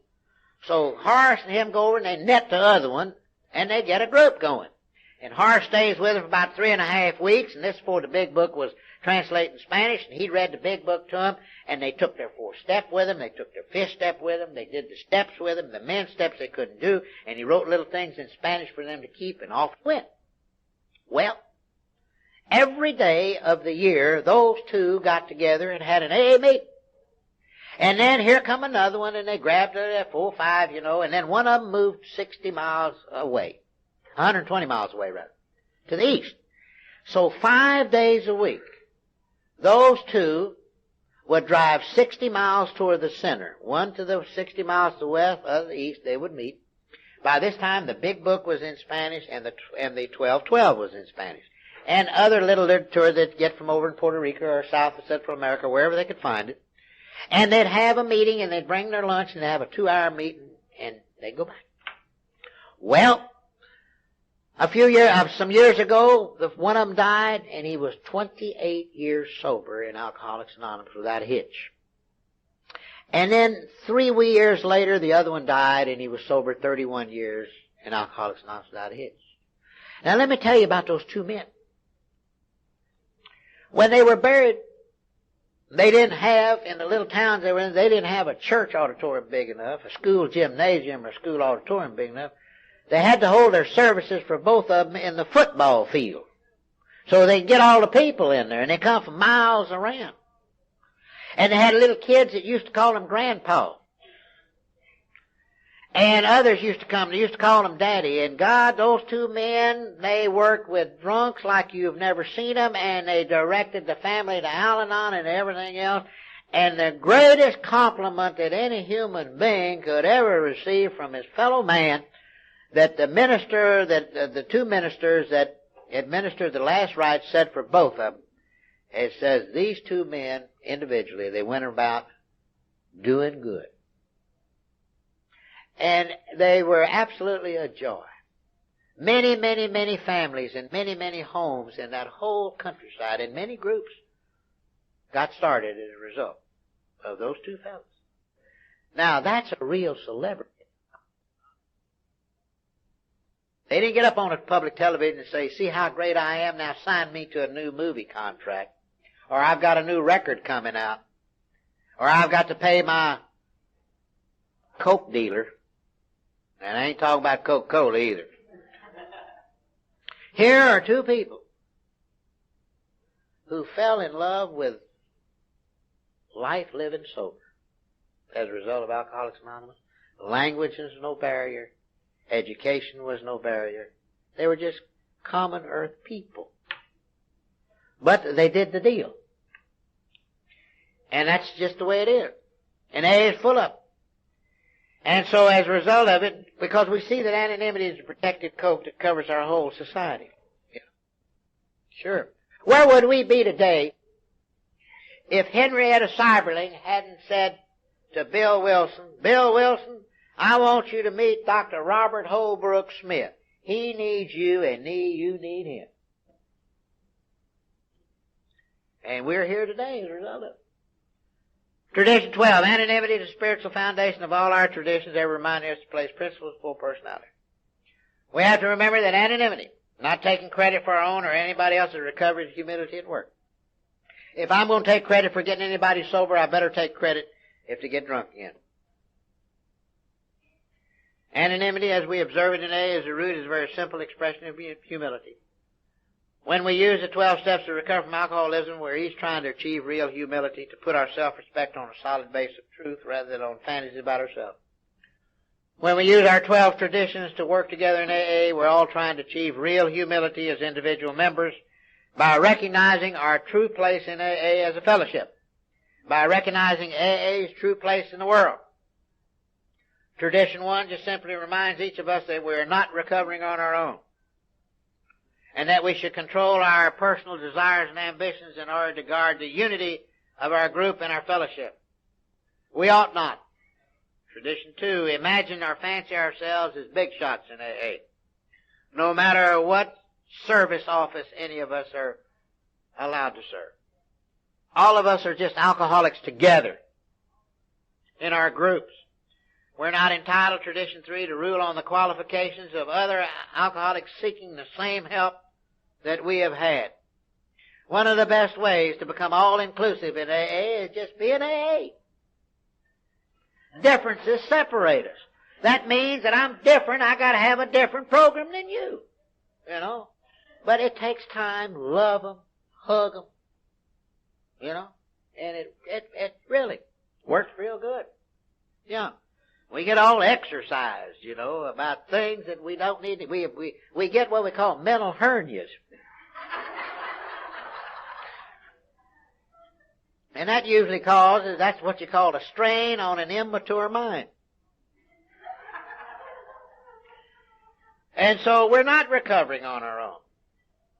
And we can't rule on the qualifications of other alcoholics seeking the same help that we've had. Yet a group needs humility too. One of the biggest problems, now I'm going to stop right here and share some experience, and this is experience, not opinion.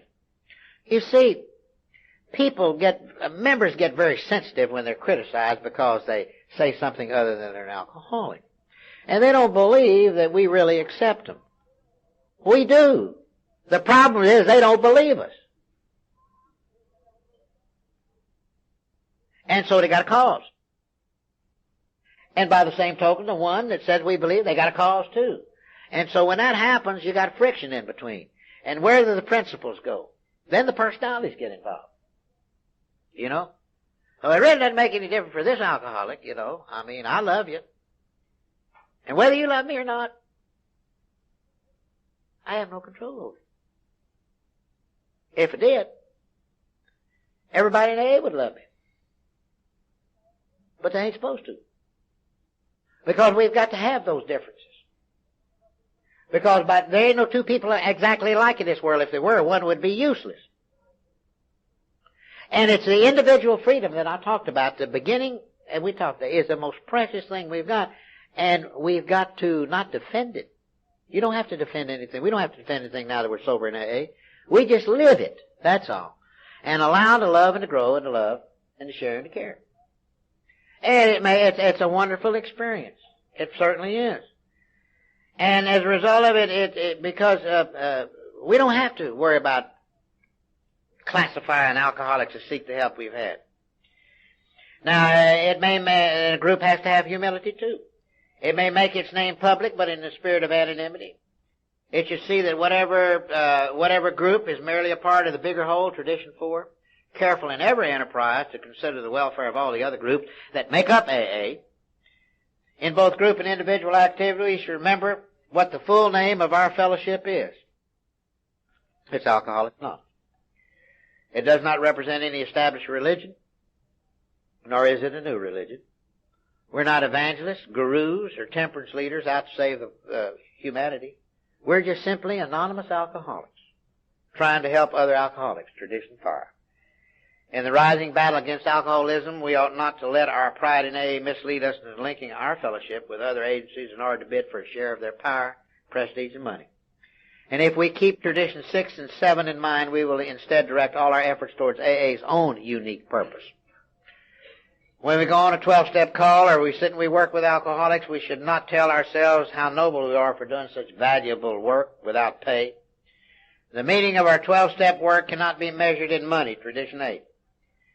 We have received advance pay for it in money far greater of any worth, and that's our very lives ourselves.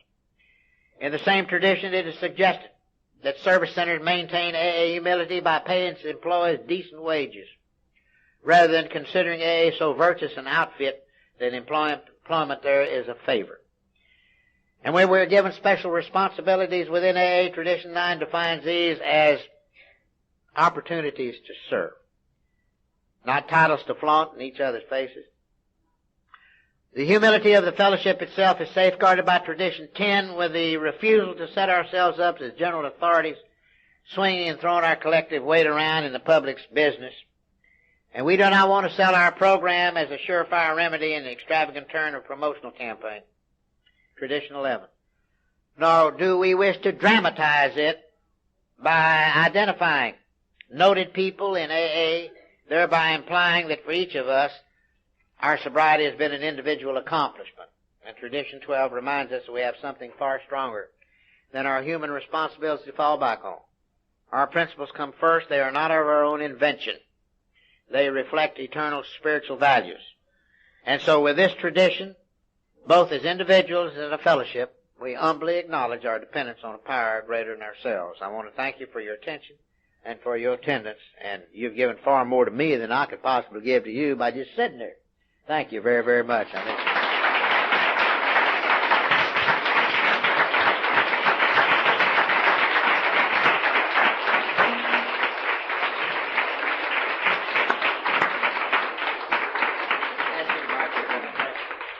Has anybody here got any questions for David that they'd like to ask? Well, that is a common use, that profanity in me. Well, I've been up here since 1 o'clock, right? And I don't believe that you've heard heck and shoot and darn, but you haven't heard, pardon the expression, damn or even hell, have you? It can be done. Now, I didn't used to do that, but I was nailed by some sober members of Alcoholics Anonymous who told me that if I wanted associated with the successes in AA, that my language had to get cleaned up too at that time. Now, I realize that, there is a lot of it in AA today, but,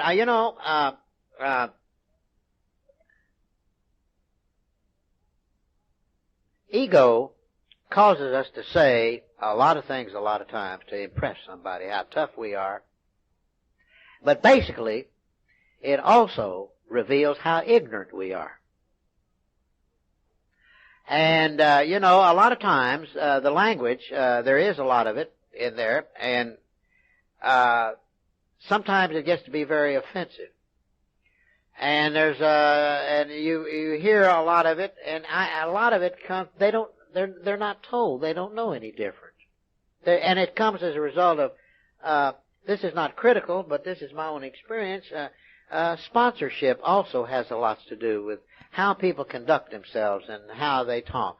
I personally don't feel that language is necessary to express anything. That's my own personal belief. However, it is not as prevalent as it used to be. Maybe in some areas that there really is. But you see, we can't control anybody's behavior in AA. We can't control their language. We can lead by example. And there are a lot of groups who have suffered some very severe consequences because they've lost a lot of their good members who no longer go to that deal. And those, usually, who use that kind of language haven't got the money to continue to support those expensive places that they've got to pay rent on. Yeah. I know what you mean.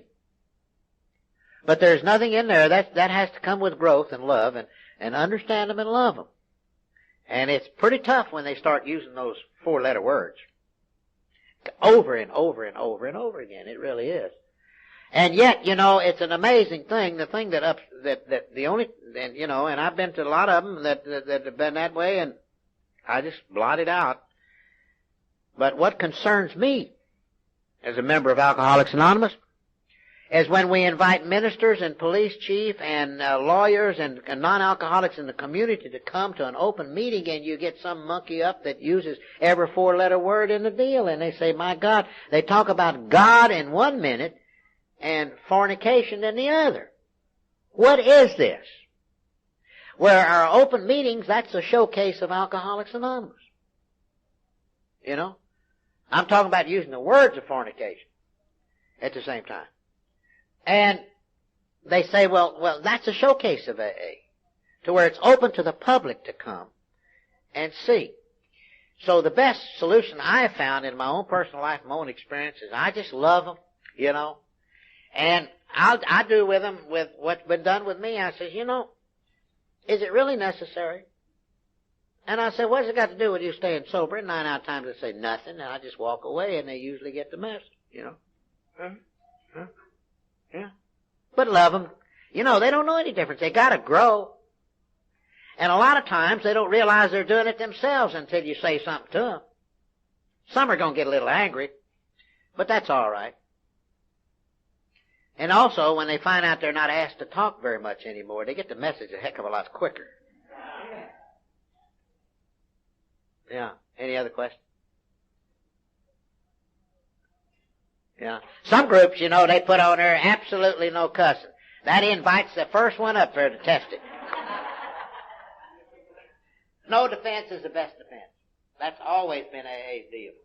It takes care of itself. It eliminates it. I want to thank David for coming and talking to us this afternoon. It's great.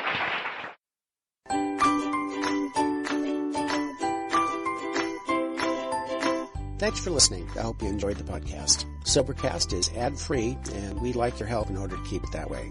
So if you'd like to help us be self-supporting by pledging $1 or $2 a month, visit Sobercast.com and look for the donate links. Thank you very much.